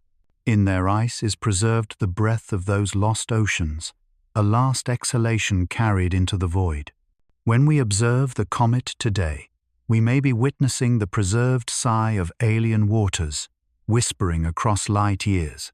This thought blurs the boundary between science and poetry. For what is breath but the exchange of air and life? To imagine oceans breathing is to imagine planets alive. Their tides rise and fall, their clouds drift, their winds carry moisture across continents. Life depends on this breath, just as we do. 3. Eye divided by Atlas, in its icy jets, imitates this rhythm. It exhales as it nears the sun, releasing vapor and dust, breathing out across the solar system. It is as if the comet is reenacting the pulse of an ocean, frozen though it may be. Each jet of water vapor is a heartbeat, a reminder that life's rhythms are written into matter itself. Even in silence, even in ice, the breath continues. Some scientists believe that if life exists elsewhere, it will almost certainly begin in water. Oceans provide protection, stability, and chemistry. To imagine alien oceans is to imagine alien life, perhaps microbial, perhaps complex, perhaps intelligent. 3. Eye divided by Atlas, then, becomes a link, a bridge, reminding us that the conditions for life are not unique. Its icy exhalations are not just chemistry, they are metaphors for worlds unseen. Pause for a moment and picture it. Far away, under another star, a planet lies quiet. Its seas sparkle under light, not of our sun, but of another, redder or bluer, stranger to our eyes. In those seas, molecules dance, perhaps cells divide, perhaps creatures swim. Maybe they look up and see their own comets, their own visitors, wondering as we do. Perhaps one of those visitors was once 3 eye divided by Atlas. If so, then the comet is not only a messenger to us, it has been a messenger to them as well, carrying whispers of oceans, scattering seeds, breathing across worlds. In its silence, it has united stories of planets that will never meet, weaving them into the same cosmic fabric. There is humility in this vision. We often think of Earth's oceans as singular, as precious beyond compare, and they are, but they may not be alone. The universe may be full of oceans, breathing in their own ways, shaping their own lives. 3 eye divided by Atlas reminds us of this abundance, this generosity. Its frozen heart is not a relic, it is a sample of a larger sea, one that spans the stars. For humanity, this realization is both hopeful and sobering. Hopeful, because it suggests we are not alone, that life may thrive elsewhere, nourished by waters like ours. Sobering, because it reminds us of responsibility. Our oceans are fragile, vulnerable to our actions. They are not eternal. They can vanish, as other oceans may have vanished. To protect them is to honor not only Earth, but the greater story of water in the cosmos. As you close your eyes tonight, imagine listening to the breath of oceans. Hear the waves rolling in, the tides rising and falling, the hush of water moving against shores. Then imagine that same rhythm, but in alien seas, under alien skies, touched by alien winds. Imagine 3 eye divided by Atlas as a carrier of those breaths, drifting across light years to exhale them softly into our world. We are part of that rhythm too. Every inhale you take is a tide rising. Every exhale is a tide receding. Your body mirrors the ocean's breath, just as comets mirror the ocean's origins. To breathe tonight is to join the cosmic sea, to remember that you are not separate, but woven into the same pattern. 3 eye divided by Atlas, drifting now in silence, reminds us of this, that oceans breathe even when we cannot hear them, and that their breath is carried across the stars, written into ice, waiting to be released. If 3 eye divided by Atlas carries the breath of alien oceans, then perhaps it also carries shadows, ghostly traces of worlds that no longer exist, for not every planet survives. Some are destroyed in collisions, torn apart by gravity, or consumed by their stars. Others freeze, wither, and fade into silence. And when they do, fragments are often cast into space, shards of rock, dust, and ice, drifting as silent witnesses. 3. I, divided by Atlas, may be one such shard, a remnant of a forgotten planet, carrying with it echoes of a lost world. Imagine, long ago, a young planetary system. Around its star, planets formed, some small and barren, others vast and oceanic. One of these worlds may have held the right ingredients for life: oceans, atmospheres, fertile chemistry. Perhaps it bloomed for a time, only to meet catastrophe. A massive impact shattered it, or its star swelled and stripped it bare. From the wreckage, fragments were thrown into the void. Some burned, some vanished, but a few endured. 3. I, divided by Atlas, could be one of these fragments, a wandering relic of a planet whose story ended before ours began. Scientists have long speculated that comets and asteroids sometimes originate from destroyed worlds. Meteorites on Earth already hold evidence of once larger bodies, differentiated rock that suggests molten cores, volcanic activity, even traces of water. These are not mere space pebbles, but remnants of planetary histories. If such evidence exists here, how much more might an interstellar comet reveal? If 3, I, divided by Atlas, is such a fragment, it is a survivor of tragedy, carrying within it the chemistry of a vanished planet. Philosophically, this idea is haunting. It means that as we study comets, we may be holding pieces of forgotten civilizations, worlds that once dreamed under alien suns. Their shadows live on, preserved in icy fragments, whispering of what was and what might have been. When we watch 3, I, divided by Atlas, drift across our sky, we are not only seeing the present, we are glimpsing the ruins of another system's past. Think of how shadows work. They are not the object itself, but a trace, a reflection. They remind us of presence through absence. In the same way, 3, I, divided by Atlas may be a shadow of a planet no longer there, a piece cast into space that testifies to its existence even after it is gone. Like ruins of ancient cities on Earth, comets may be ruins of cosmic cities, drifting silently, but still telling their story to those who look closely. There is something deeply human in this vision. We, too, leave fragments behind. When we are gone, ruins, artifacts, memories. Our civilizations rise and fall, leaving traces for future generations to puzzle over. In that sense, we understand the language of shadows.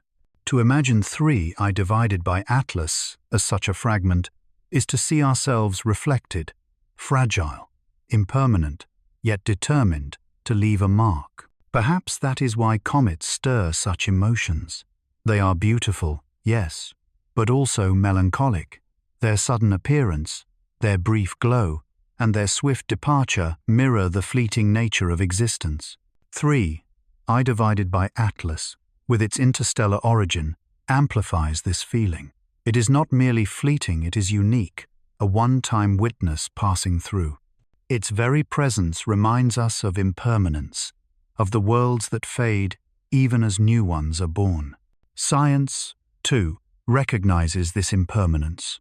Stars form and die, planets grow and crumble. Nothing in the cosmos is static. The same processes that birthed Earth could one day unmake it. Our oceans may evaporate, our continents may erode, our sun may expand and consume us. And when that happens, fragments of Earth may be cast into space, just as fragments of forgotten worlds are now drifting past us. Perhaps, in the far future, another civilization will study an interstellar comet and find within it traces of our oceans, our dust, our chemistry. and perhaps they will wonder about the shadows we leave behind. Pause for a moment and picture 3, I divided by Atlas again. It drifts through the solar system, indifferent to us. Its icy surface sparkles faintly, its tail glows as sunlight awakens it. But within, in its core, may lie minerals shaped by volcanism, water frozen from ancient seas, or organics born in an atmosphere long gone. If so, it is a relic of a planet whose light has already faded. The comet does not mourn, but we do. For in it, we see our own fragility. Yet fragility is not the end of the story. Shadows are not nothing, they are proof of light. Forgotten planets leave behind not only silence but lessons, carried forward in comets like 3, I divided by Atlas. By studying them, we learn how worlds live and die, how life begins and ends, how fragile beauty can endure even after destruction. These lessons are seeds of wisdom, reminding us that even endings contribute to beginnings elsewhere. So tonight, as you prepare for sleep, think of the shadows you carry. Each memory, each scar, each trace of the past within you is not a burden, but a witness. You are shaped not only by what endures, but by what has faded. In that sense, you are like 3, I divided by Atlas, carrying shadows, yet still moving forward, still shining for those who watch. In the silence of the night, the comet drifts on, a fragment of something greater, a shadow of a forgotten planet. And in that shadow, there is a reminder, nothing truly vanishes. Every world, every life, leaves echoes, traces, fragments that endure in unexpected ways. The comet is one such echo, whispering across stars, carrying the memory of a world we will never know. 3, I divided by Atlas, is not bound by our measures of time. For us, centuries feel eternal, millennia unimaginable. But for the comet, such spans are nothing more than pauses in its endless drift. It is a timeless traveler, moving not by clocks or calendars, but by the vast, patient rhythms of infinity. To imagine 3, I divided by Atlas, is to imagine what it means to wander forever, carrying memory without hurry, destiny without end. We often speak of time as if it were a river, flowing forward, carrying us along. For comets, time is more like an ocean, wide, deep, without a clear direction.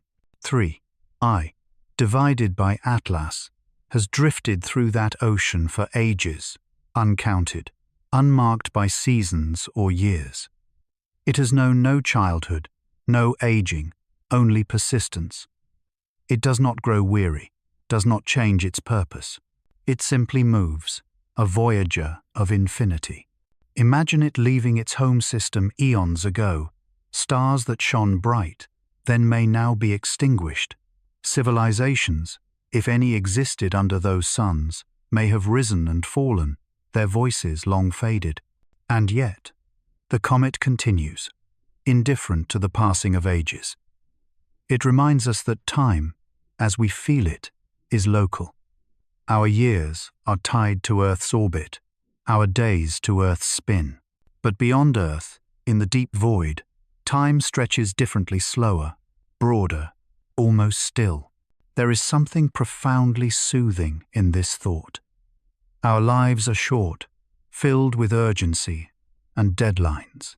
We rush to achieve, to finish, to hold on before the years slip away. But 3, I divided by Atlas, whispers a gentler truth. Eternity is not something to chase. It is already here. Every moment, every breath exists within infinity. To rest tonight is to join the same stillness that has carried the comet for millions of years. Astronomers chart its hyperbolic orbit, noting that it will pass once and vanish into the dark. For us, that seems fleeting, but in cosmic terms, its journey is eternal. Whether it passes near a star or drifts between galaxies, it remains what it has always been, a fragment of ice and dust moving through endless night. Its timelessness lies not in staying still, but in continuing. And so, the comet teaches us endurance. It does not resist the pull of gravity. It flows with it. It does not fight the cold of interstellar space. It carries it. Its survival is not an act of force, but of patience. That is what it means to be timeless. Not to defy change, but to endure it quietly, gracefully, endlessly. Philosophers have often spoken of eternity as a circle, repeating without end. But 3I divided by Atlas shows us another model. Eternity as a line, unbroken, extending forever into the dark. It will not return to us. Its path is open, infinite. That is the beauty of its voyage. It is not bound by cycles, only by continuation. It is a pilgrim with no destination, a song with no ending verse. Pause now and imagine its path. Stretch your mind outward, beyond the solar system. See the comet, gliding silently past stars, some burning brightly, others dying into embers. See it drifting through nebulae, past clouds of gas glowing with the birth of new suns. Picture it crossing the thin arms of a spiral galaxy, then moving into the silent gulf beyond, where galaxies themselves are faint islands scattered in darkness. This is its road, endless, timeless, infinite. To witness such a traveler is to be humbled. For what is a human life compared to such journeys? And yet, in our smallness, we are blessed we can see it, name it, wonder at it. The timeless comet meets the fleeting human, and for a moment, infinity and mortality intersect. There is comfort here, too.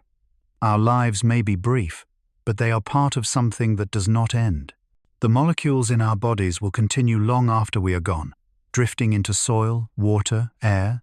They may even, one day, join comets or stars, taking part in new journeys. In this way, we too are travelers of infinity, though our consciousness spans only a flicker. 3I divided by Atlas embodies this truth. Its journey is not ours, but we share its material. The dust in the comet is the same dust that built Earth, the same dust that forms our bones. It reminds us that infinity is not elsewhere, it is within us. Some cultures speak of travelers who wander the earth forever, carrying wisdom or curses, never resting. 3I divided by Atlas is a cosmic version of such figures, but without tragedy. It is not cursed, it is free. Its endless motion is its nature, its gift. To imagine, it is to imagine freedom from time's limits, a wanderer whose home is everywhere and nowhere.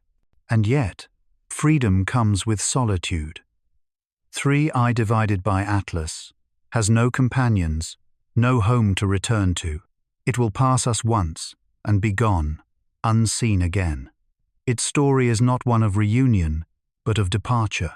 That solitude, too, is part of infinity. For eternity is not crowded, it is vast, silent, patient. As you drift towards sleep tonight, imagine yourself as such a traveler, not rushing, not worrying, but simply moving, carried by currents larger than you. Imagine letting go of clocks and calendars, feeling time stretch around you like an ocean. Breathe slowly, and let each breath be a step across infinity. In that rhythm, you join the timelessness of 3I, divided by Atlas, sharing for a moment its endless calm. The comet passes, and soon it will vanish beyond our sight. But its lesson remains. To live as a timeless traveler is not to defy mortality, but to see beyond it. To know that your story, brief though it may be, is part of a larger journey that never ends. That every dawn, every breath, every act of love is an expression of infinity itself. 3I, divided by Atlas, continues on its path, and so do we, both fleeting, both eternal, both travelers in the endless night. When we gaze at 3I, divided by Atlas, We are not only looking at a comet, we are looking at a mirror, one that reflects back to us our own longings, our unanswered questions, our quiet dreams of origin and destiny.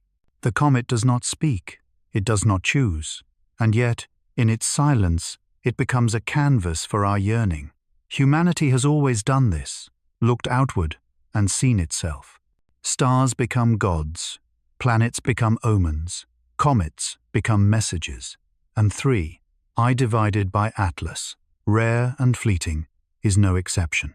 Why do we feel such longing when we look at the sky? Perhaps because, deep down, we sense that we are incomplete.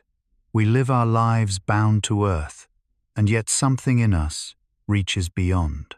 The night sky is a reminder of vastness, and vastness awakens desire to know, to connect, to belong. 3, I, divided by Atlas, touches that desire. Its path across our solar system stirs something ancient in us, the wish to know where we come from and whether we are alone. Science gives us data, chemical fingerprints, orbital paths, models of its origin. These are invaluable, but they do not quiet the longing. They feed it, expand it, point it toward deeper questions. If comets carry the seeds of life, then what does that say about us? Are we the children of chance or the children of design? Are we alone in our longing? Or is longing itself universal, a trait carried by life wherever it arises?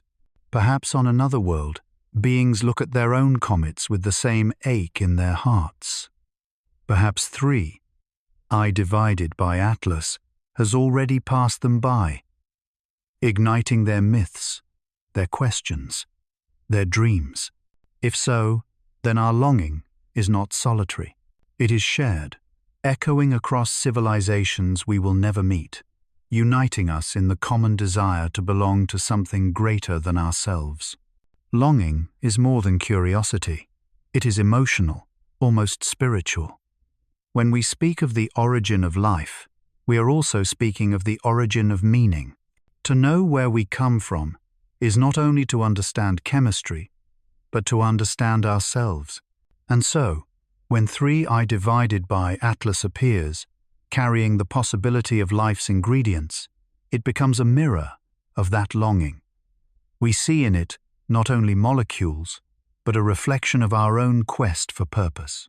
Consider how myths once answered this longing. People told stories of gods shaping humans from clay, of fire stolen from the heavens, of breath given by divine beings.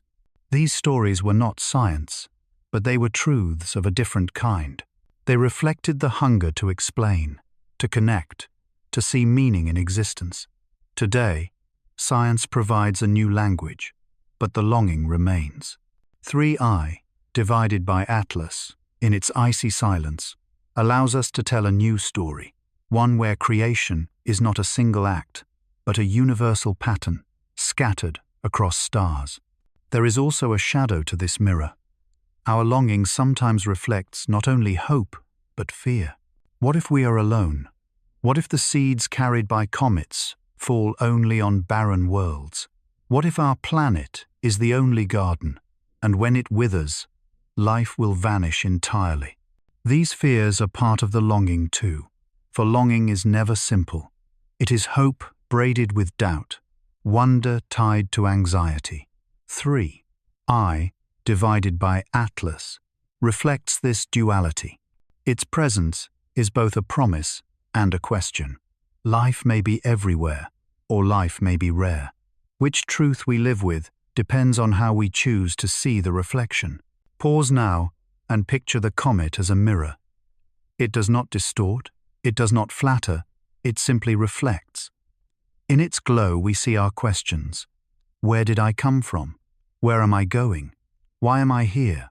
These are the same questions humanity has always asked, whispered around fires, written into scriptures, now projected onto the stars. 3 I, divided by Atlas, is not the answer, but it is a reminder that the questions are valid, that the yearning is shared. There is tenderness in this recognition. To long is to be alive. To desire understanding is to participate in the universe's unfolding. Longing may never be fully satisfied, but perhaps that is not its purpose. Perhaps its purpose is to keep us searching, to keep us connected, to keep us awake to wonder. 3.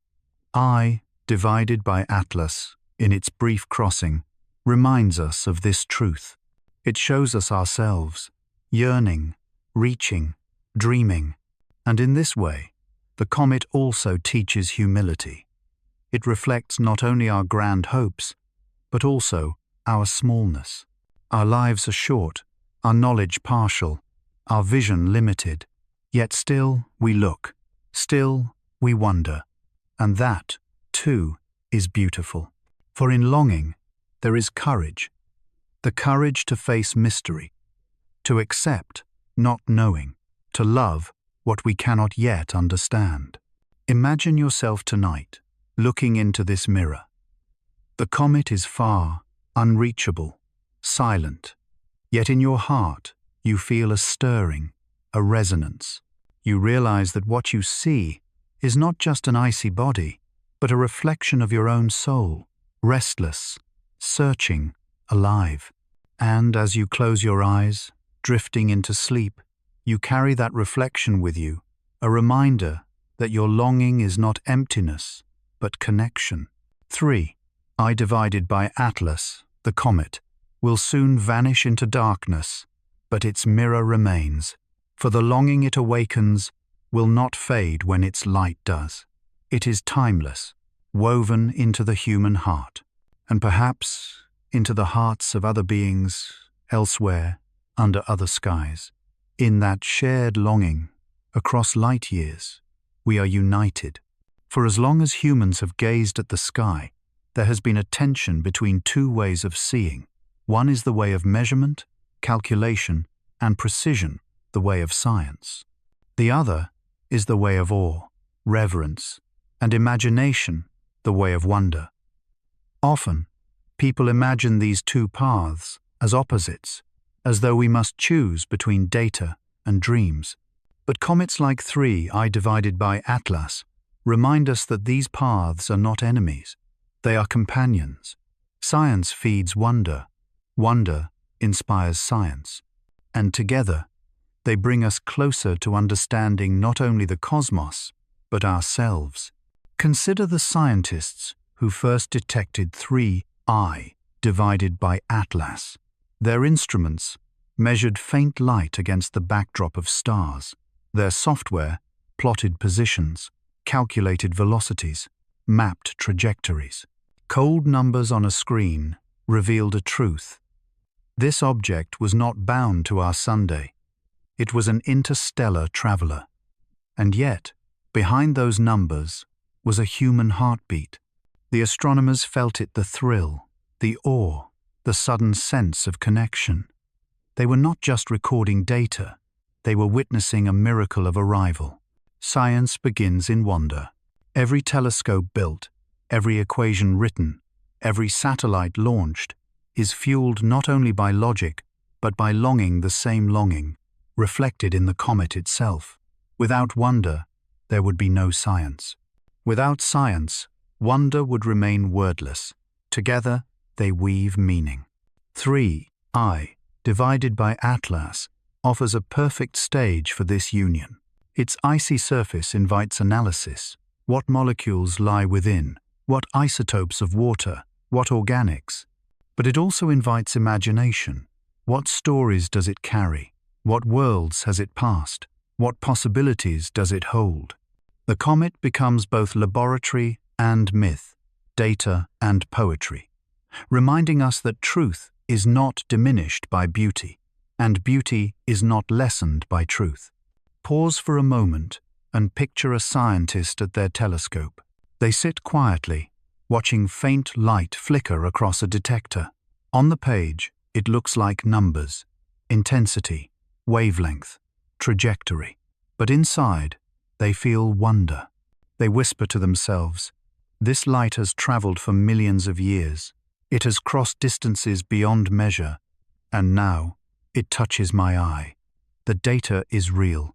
The wonder is real. Both are true. Some may ask, why bother mixing science with wonder? Why not keep them separate, pure? The answer is simple. Because life is richer when they are together. Wonder without science can become superstition. Science without wonder can become cold. But when they meet, we find not only knowledge but meaning. We discover facts, and we also feel them. We understand molecules, and we also cherish their beauty. We measure orbits, and we also marvel at their poetry. 3I divided by Atlas, in this way, is a teacher. It tells us that the universe is not divided into categories. It does not care whether we approach it as scientists or dreamers.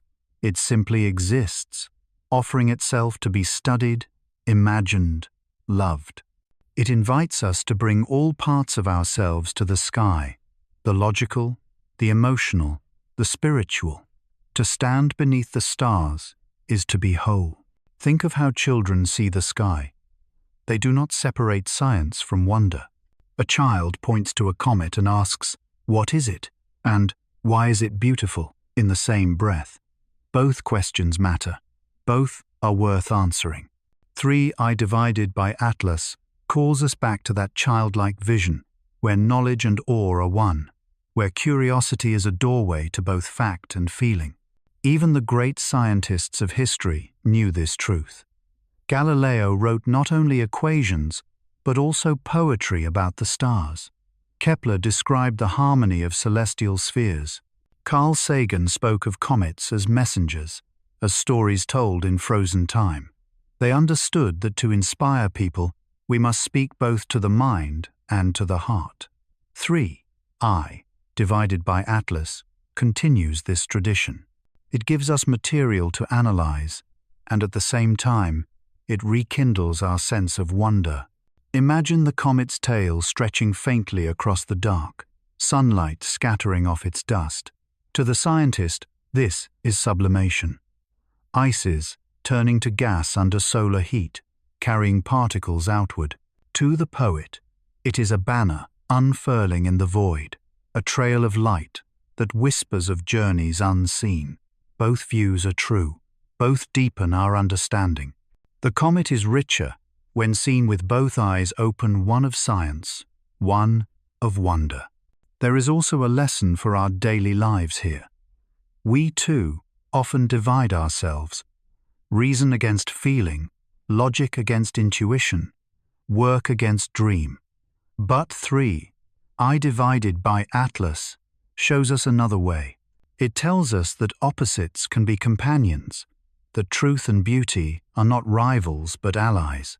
Perhaps our own lives can be more whole if we learn to let science and wonder meet within us.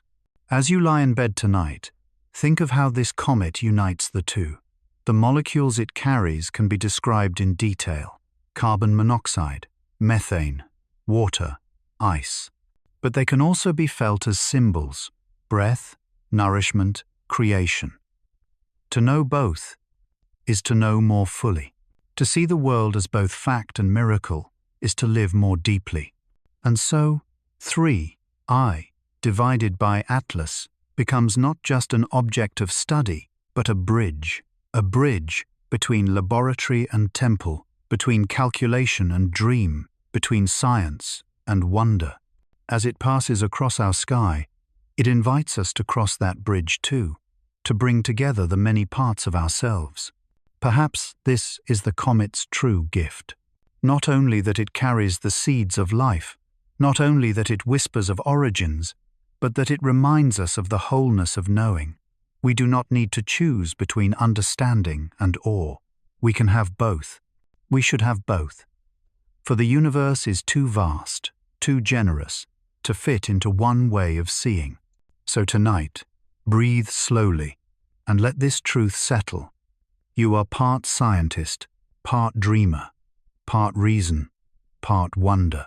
And as you rest, imagine yourself looking up at 3I divided by Atlas, feeling both the precision of its orbit and the poetry of its glow. Let both truths hold you gently.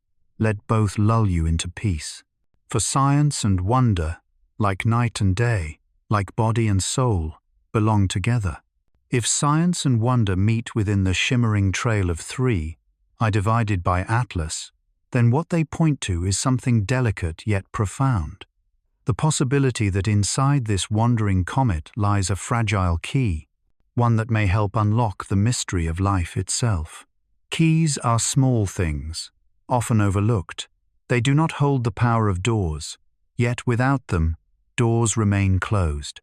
In the same way, 3I divided by Atlas does not carry life itself, but may carry the small, fragile pieces that make life possible.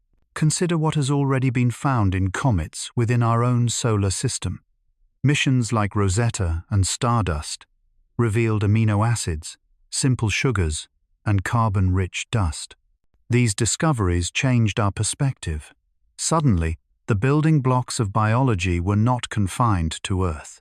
They were drifting through space, abundant, generous, waiting. If such molecules exist in ordinary comets, then what treasures might an interstellar traveler like 3I divided by Atlas hold? It is a fragile hope, because these molecules are not life on their own. An amino acid does not think, does not dream, does not breathe. But put enough of them together, under the right conditions, and something stirs. Something begins to organize, to replicate, to evolve. The key is not the entire lock, it is only the start. And yet, without that start, nothing can follow. This is why astronomers and astrobiologists are so captivated by comets. They are not alive, but they may hold the instructions life needs to begin. They are couriers, carrying the alphabet of biology across the cosmos. To imagine 3I divided by Atlas as such a courier is to imagine that life itself is not bound to Earth's soil, but scattered like fragile keys throughout the galaxy. But fragility cuts both ways. The molecules within comets are easily destroyed by heat, by radiation, by collision. They can survive only in the cold, shielded by ice, waiting for a chance to awaken. If Earth had been too hot, if oceans had boiled away, the seeds delivered by comets would never have sprouted. If planets elsewhere are too hostile, the keys may never find a lock. This makes the gift of life all the more precious. It is not guaranteed. It is a delicate balance, a fragile door opened only by chance and patience. Pause for a moment and reflect. Your own life began with fragility. A single cell, dividing, uncertain, vulnerable. And yet from that small beginning came growth, complexity, consciousness. You are living proof that fragility is not weakness, but possibility.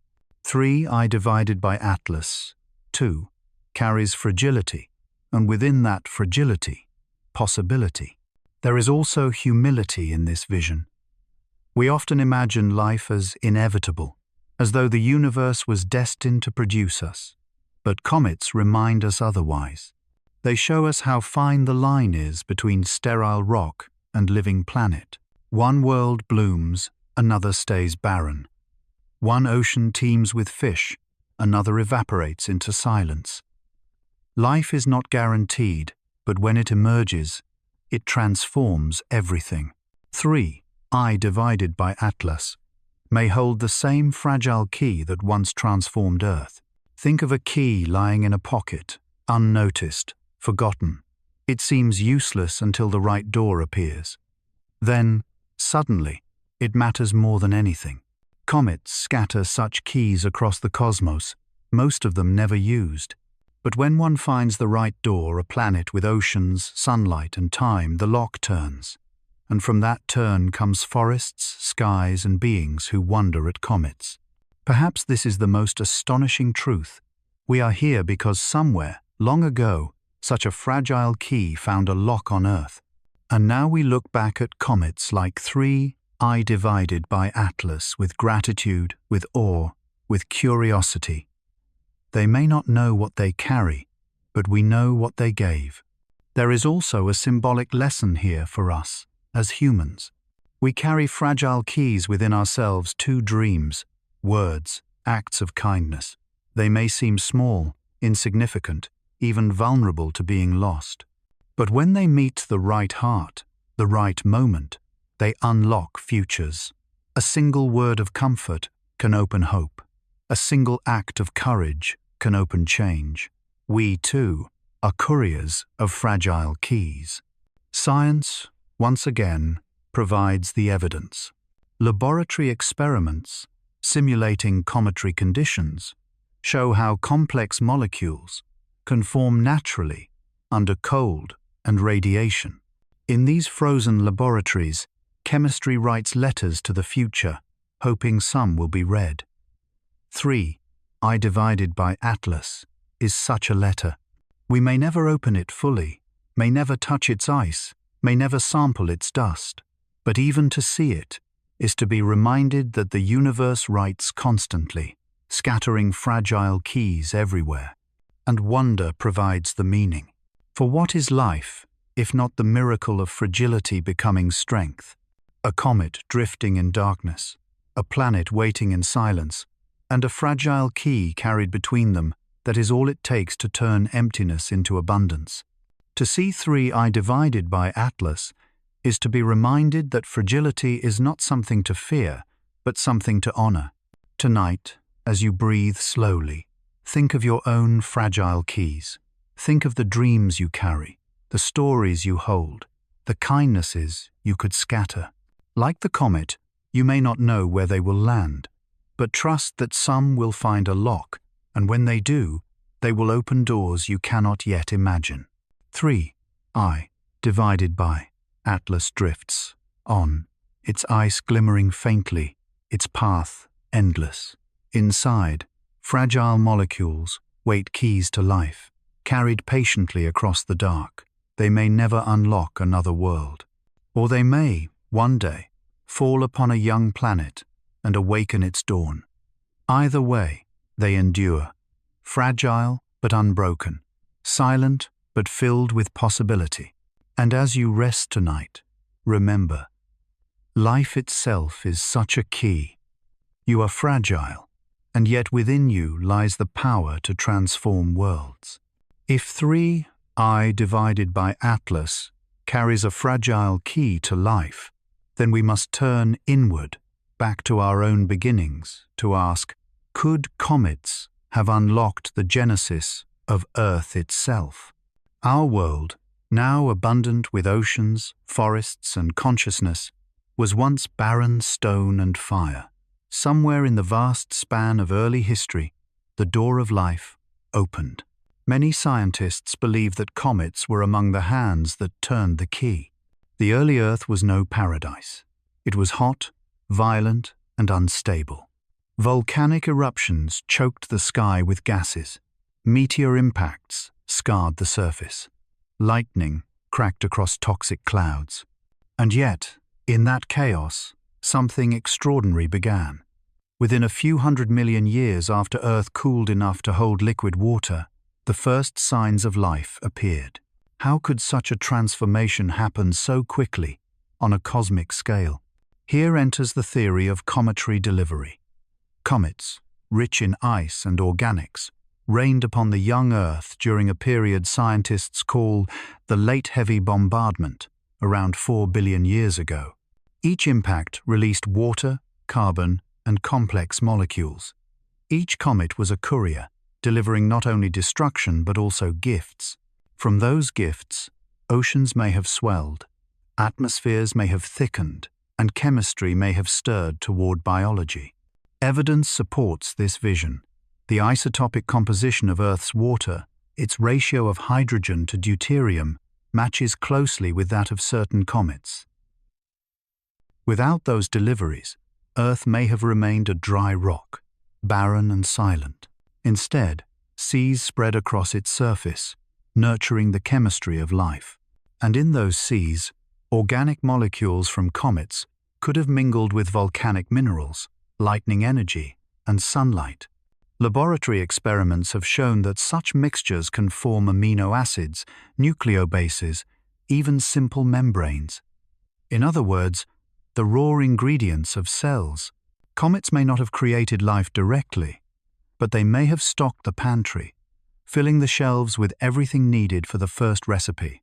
Pause and imagine the scene. A young Earth, scarred and steaming, its surface battered by falling comets, each impact a firestorm, yet each also a gift of water and carbon.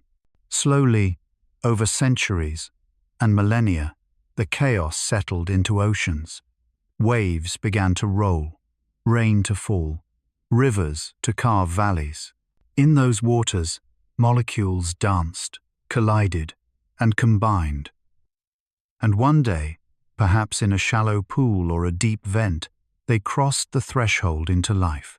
From comet to cell, from ice to blood, the chain was complete. Philosophically, this vision reshapes our sense of origin. It tells us that Earth is not isolated in its creation.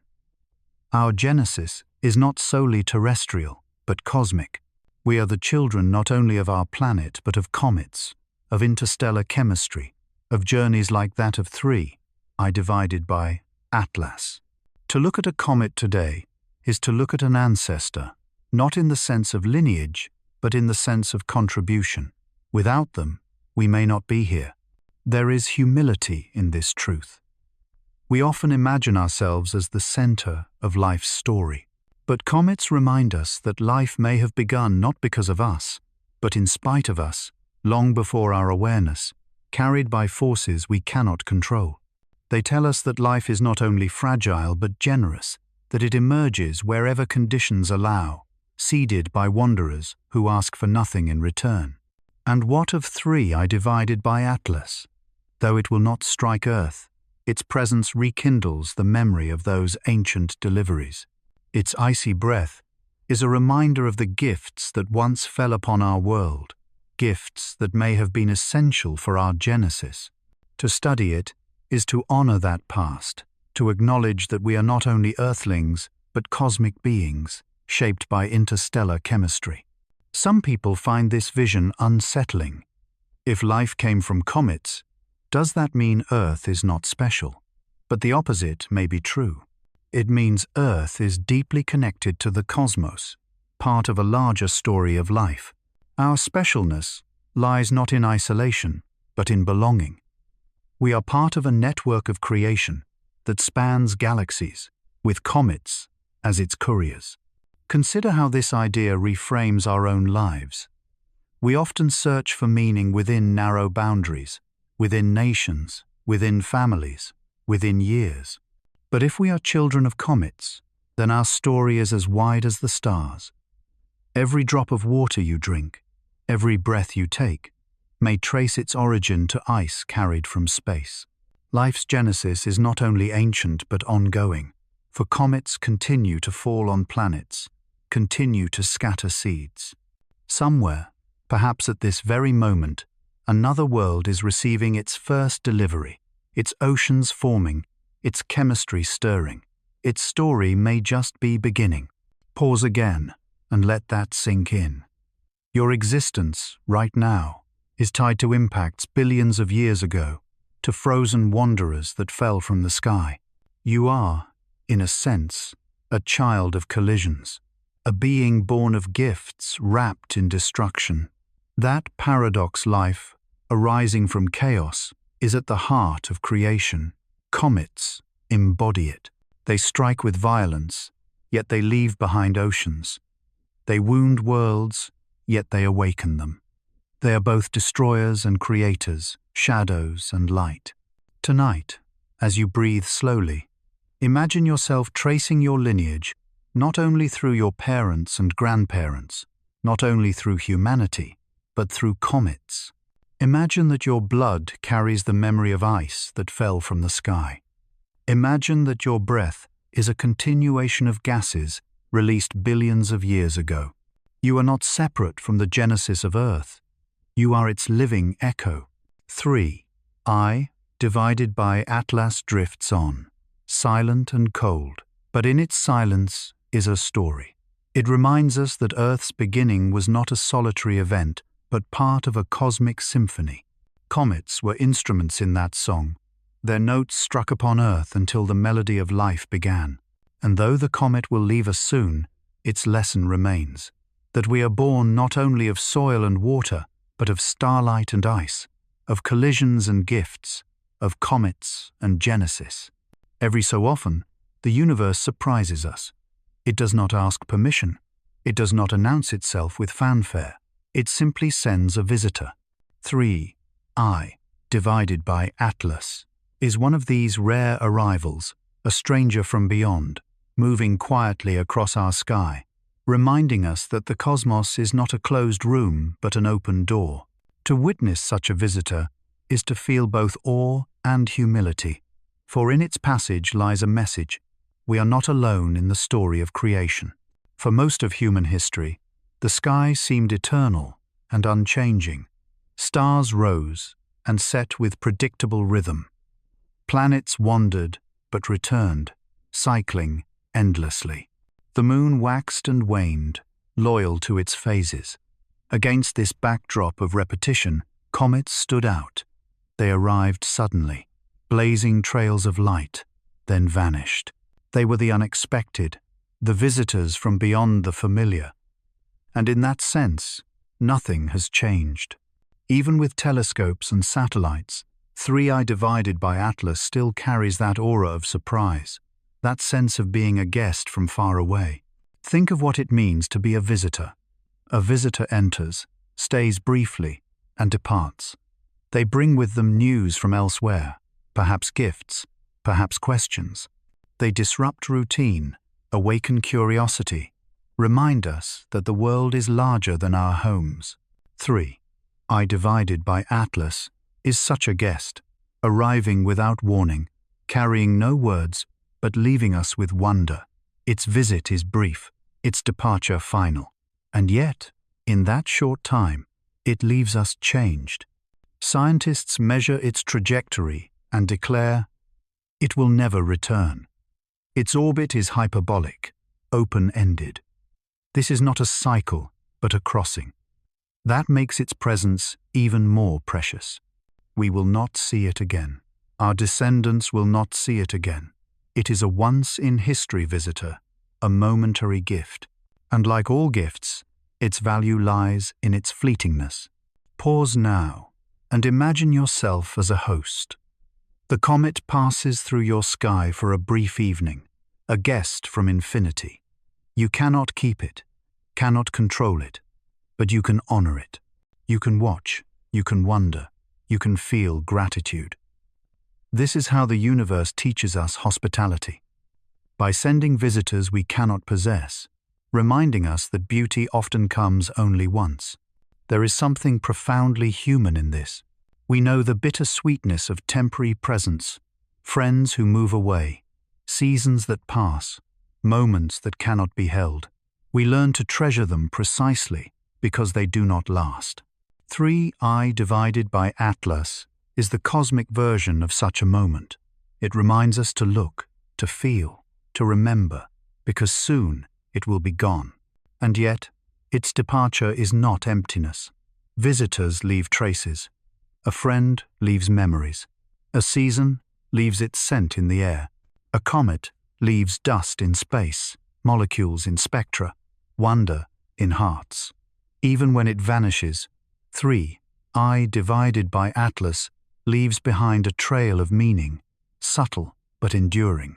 We may not see it again, but its impact on our imagination, on our science, on our longing will remain. Why does the universe send such visitors? Science says, by chance, by gravity, by the mathematics of motion. But wonder whispers, perhaps to remind us that the cosmos is alive, that the unexpected still happens, that we have not seen everything. In a universe so vast, visitors are inevitable. What is rare is our awareness, the readiness to look up and notice, to see the guest as gift rather than intrusion. Think of how this applies to life beyond the sky. Visitors come in many forms. a stranger passing by with a smile, a thought entering your mind, a dream arriving in the quiet of night. Each is brief. Each leaves quickly, but each can change you. 3. I, divided by Atlas, is a cosmic metaphor for this truth. Pay attention to visitors. They may not stay, but they always bring something, an insight, a reminder, a seed. Astronomers often speak of interstellar comets as ambassadors from other systems. They carry with them the chemistry of distant stars, the memory of other nurseries. They are physical proof that we are part of a wider community of worlds. To receive such an ambassador is to receive a message of kinship. What you are made of is not unique. It is shared. Your story is not isolated. It is part of a larger one. Perhaps, in the far reaches of the galaxy, there are beings who have watched their own interstellar visitors. Perhaps they looked at a comet and felt the same mix of awe and curiosity. If so, then 3I divided by Atlas is not only our visitor, but theirs too. It travels between civilizations, silent but consistent, reminding each of them that they are not alone. Pause again and picture the comet. Its path is long. It stays short. It does not linger. It does not claim. It does not demand. It simply passes through, leaving its gift of presence. And then, like all visitors, it moves on, continuing its journey into infinity. This is the rhythm of the universe. Arrivals, departures, brief encounters that change us forever. As you prepare for rest tonight, think of the visitors in your own life, those moments, people, and thoughts that came briefly but left deep marks. Honor them. Hold them gently. Know that 3I divided by Atlas is one of them, a cosmic guest, brief but unforgettable. The universe is full of silence, but within that silence, it sends visitors. Some are comets, some are ideas, some are people. Each carries something you need, even if you do not recognize it right away. 3I divided by Atlas is a reminder to stay open, to watch the sky, to welcome what arrives, no matter how fleeting. And when it leaves, do not mourn too deeply. For every visitor carries within it not an ending, but a beginning. The trail of 3I divided by Atlas may vanish, but the wonder it awakens will ripple on, inspiring science, stories, and dreams for generations. That is the gift of visitors. They change us, and their presence continues long after they are gone. If 3I divided by Atlas is a visitor carrying fragile keys, then we must look forward and ask, what becomes of such gifts? What future awaits the cosmic seeds scattered by comets? The past has shown us that these seeds may have awakened oceans and forests on Earth. The present shows us that they still drift among the stars, carried by travelers like 3I divided by Atlas. But the future belongs to possibilities. Seeds are not promises, they are invitations. A seed may sprout, or it may not. It may lie dormant for centuries before the right conditions awaken it. In the same way, the molecules carried by comets may wander endlessly, untouched, until they meet the right planet. Most seeds never grow, but those that do change everything. 3I divided by Atlas, in scattering its dust, continues this quiet work, casting possibilities into the dark, not knowing where they may land. Imagine a young world forming around a distant star. Its surface is hot, its air dense with gases, its seas rising from molten rock. Into this world falls a comet. Its ice melts into oceans, its carbon becomes clouds, its organics dissolve into waves. Slowly, chemistry stirs. Slowly, seeds awaken. And one day, life looks up at its own sky and wonders about comets. The cycle repeats, generation after generation, across time and galaxies. What does this mean for the future of life in the universe? It means that life is not a single spark, but a field of sparks, scattered widely, each waiting for the right fuel. Comets are the sowers of this field. They ensure that the universe is never without potential. Even if most worlds remain barren, the seeds keep falling, the invitations keep arriving. And given enough time, some must answer. This vision is hopeful because it means that life is not fragile in the cosmic sense. Individual lives end, individual civilizations fall, but the process continues. Seeds keep drifting, doors keep waiting. Life's future is written not in permanence, but in persistence. Science supports this hope. Experiments show that organic molecules can survive interstellar travel, shielded in icy cores. Microbes on Earth have endured in space, clinging to rocks, surviving radiation. The barriers to spreading life are high, but not absolute. If Earth could host life, then why not other worlds? And if seeds like those in 3I divided by Atlas keep moving, then the odds grow ever more favorable. Perhaps, billions of years from now, long after Earth is gone, the seeds carried by comets will have sprouted on countless other planets. Perhaps forests will grow under alien suns, oceans will teem with creatures, skies will echo with voices we cannot yet imagine. Our future, in this sense, is already unfolding across the stars, carried by cosmic seeds that never stop sowing. But there is another layer to this story: humanity itself. We are no longer passive recipients of seeds. We are becoming sowers. Already, we send probes beyond our solar system, carrying messages engraved on golden records, carrying fragments of Earth's culture and memory. Someday, we may send more ships carrying microbes, seeds, even ourselves. In doing so, we join comets in their ancient task. We become participants in the cosmic garden, scattering life beyond Earth. 3I, divided by Atlas, then, is both ancestor and teacher. It shows us how the universe sows, patiently, generously, without expectation. If we learn from it, we may continue its work, ensuring that life endures even when our world does not. Our technology may one day scatter seeds more deliberately than comets do. But the principle is the same: to give, to scatter, to trust that somewhere, in some time, life will bloom again. There is a philosophical comfort here.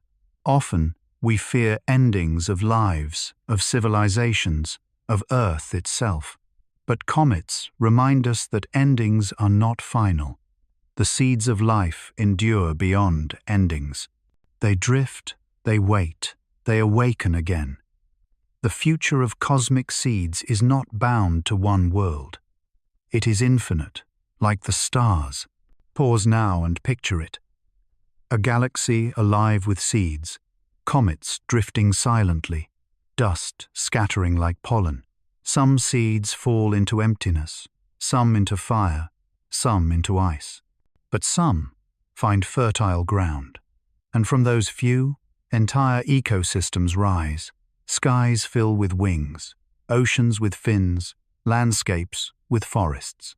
Each comet becomes a gardener's hand, shaping futures unseen.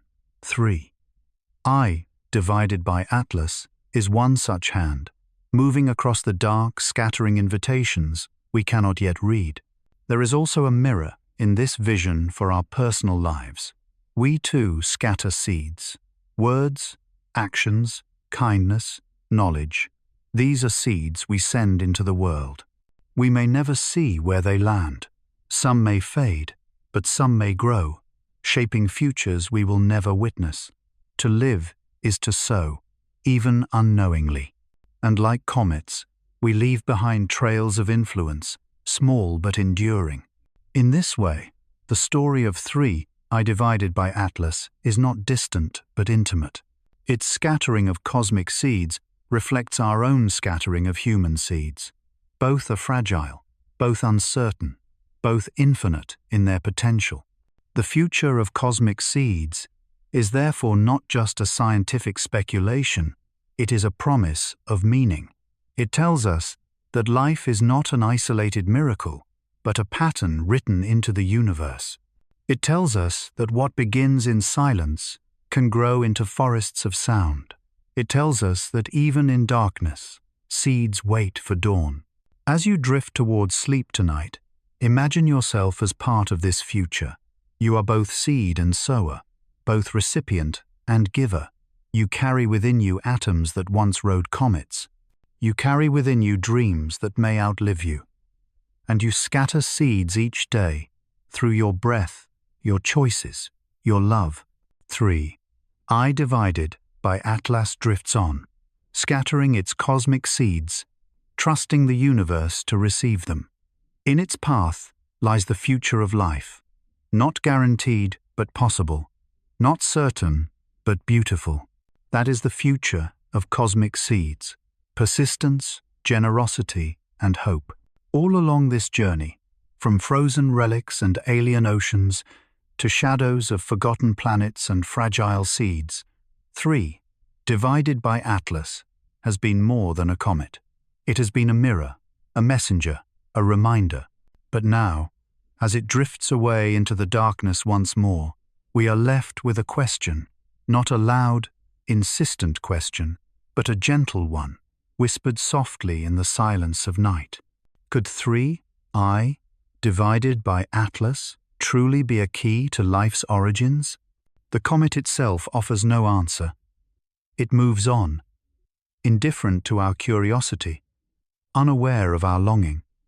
Its silence is absolute. And yet, in that silence, it stirs something in us. For when we ask whether it is a key, what we are really asking is whether life is written into the universe, whether our existence is the result of inevitability or chance, whether we are alone or part of a greater chorus.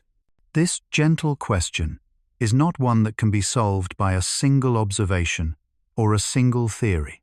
It lives within us, as old as the myths told by ancient skywatchers, as modern as the equations plotted by astronomers today. And perhaps it will always remain a question, not to be answered but to be lived. Think of how questions guide us. They are like lanterns carried through the dark. They do not always reveal the entire landscape, but they illuminate the path just ahead. Could 3I divided by Atlas be the key to life's origins? Is such a lantern. It leads us forward, into deeper study, into deeper reflection, into deeper wonder. It matters less whether the answer is yes or no, and more that we continue to walk with the light of the question in our hands. Science may one day confirm that comets like 3I, divided by Atlas, carry the essential molecules of life. It may even prove that they seeded Earth, that we owe our existence to icy wanderers. Or it may discover another path, that life arose independently, that comets were helpers but not creators. Either way, the question will remain: why is there life at all? Why does the universe not rest in silence? Why, in the vast cold, does warmth arise? 3I, divided by Atlas, becomes the embodiment of this mystery. It is an object we can measure, yes, but it is also a symbol we cannot exhaust. Every telescope image is also a meditation. Every calculation is also a prayer. And in that blending of science and wonder, the question lingers like a lullaby at the edge of sleep. There is also a personal version of the question. Just as we ask whether 3I divided by Atlas is a key to life, we must ask, what are the keys within our own lives? What small, fragile things have unlocked doors for us, moments of kindness, glimpses of beauty, words that changed everything? The comet reminds us that beginnings are often hidden in simplicity.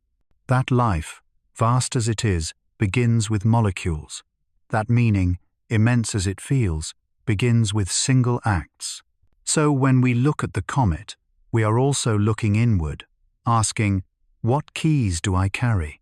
What doors can I open, gently, patiently, in my own time? Imagine now the comet vanishing into the dark, its faint glow swallowed by distance. It does not return, yet it leaves behind this gentle question, planted in our hearts like a seed. And just as seeds do not sprout overnight, questions do not yield immediate answers. They grow slowly, watered by thought, nurtured by wonder. Some grow into forests of knowledge. Others remain as single flowers of mystery. Both are valuable. There is comfort in not knowing. Certainty can be rigid, final, heavy. But questions keep us supple, open, alive. To hold the question of life's origins is to remain curious, to remain humble, to remain human. And perhaps that is the true gift of 3, I divided by Atlas. Not that it gives us answers, but that it gives us better questions. As you prepare for rest tonight, let the comet's question settle softly in your mind. Do not chase it. Do not struggle with it.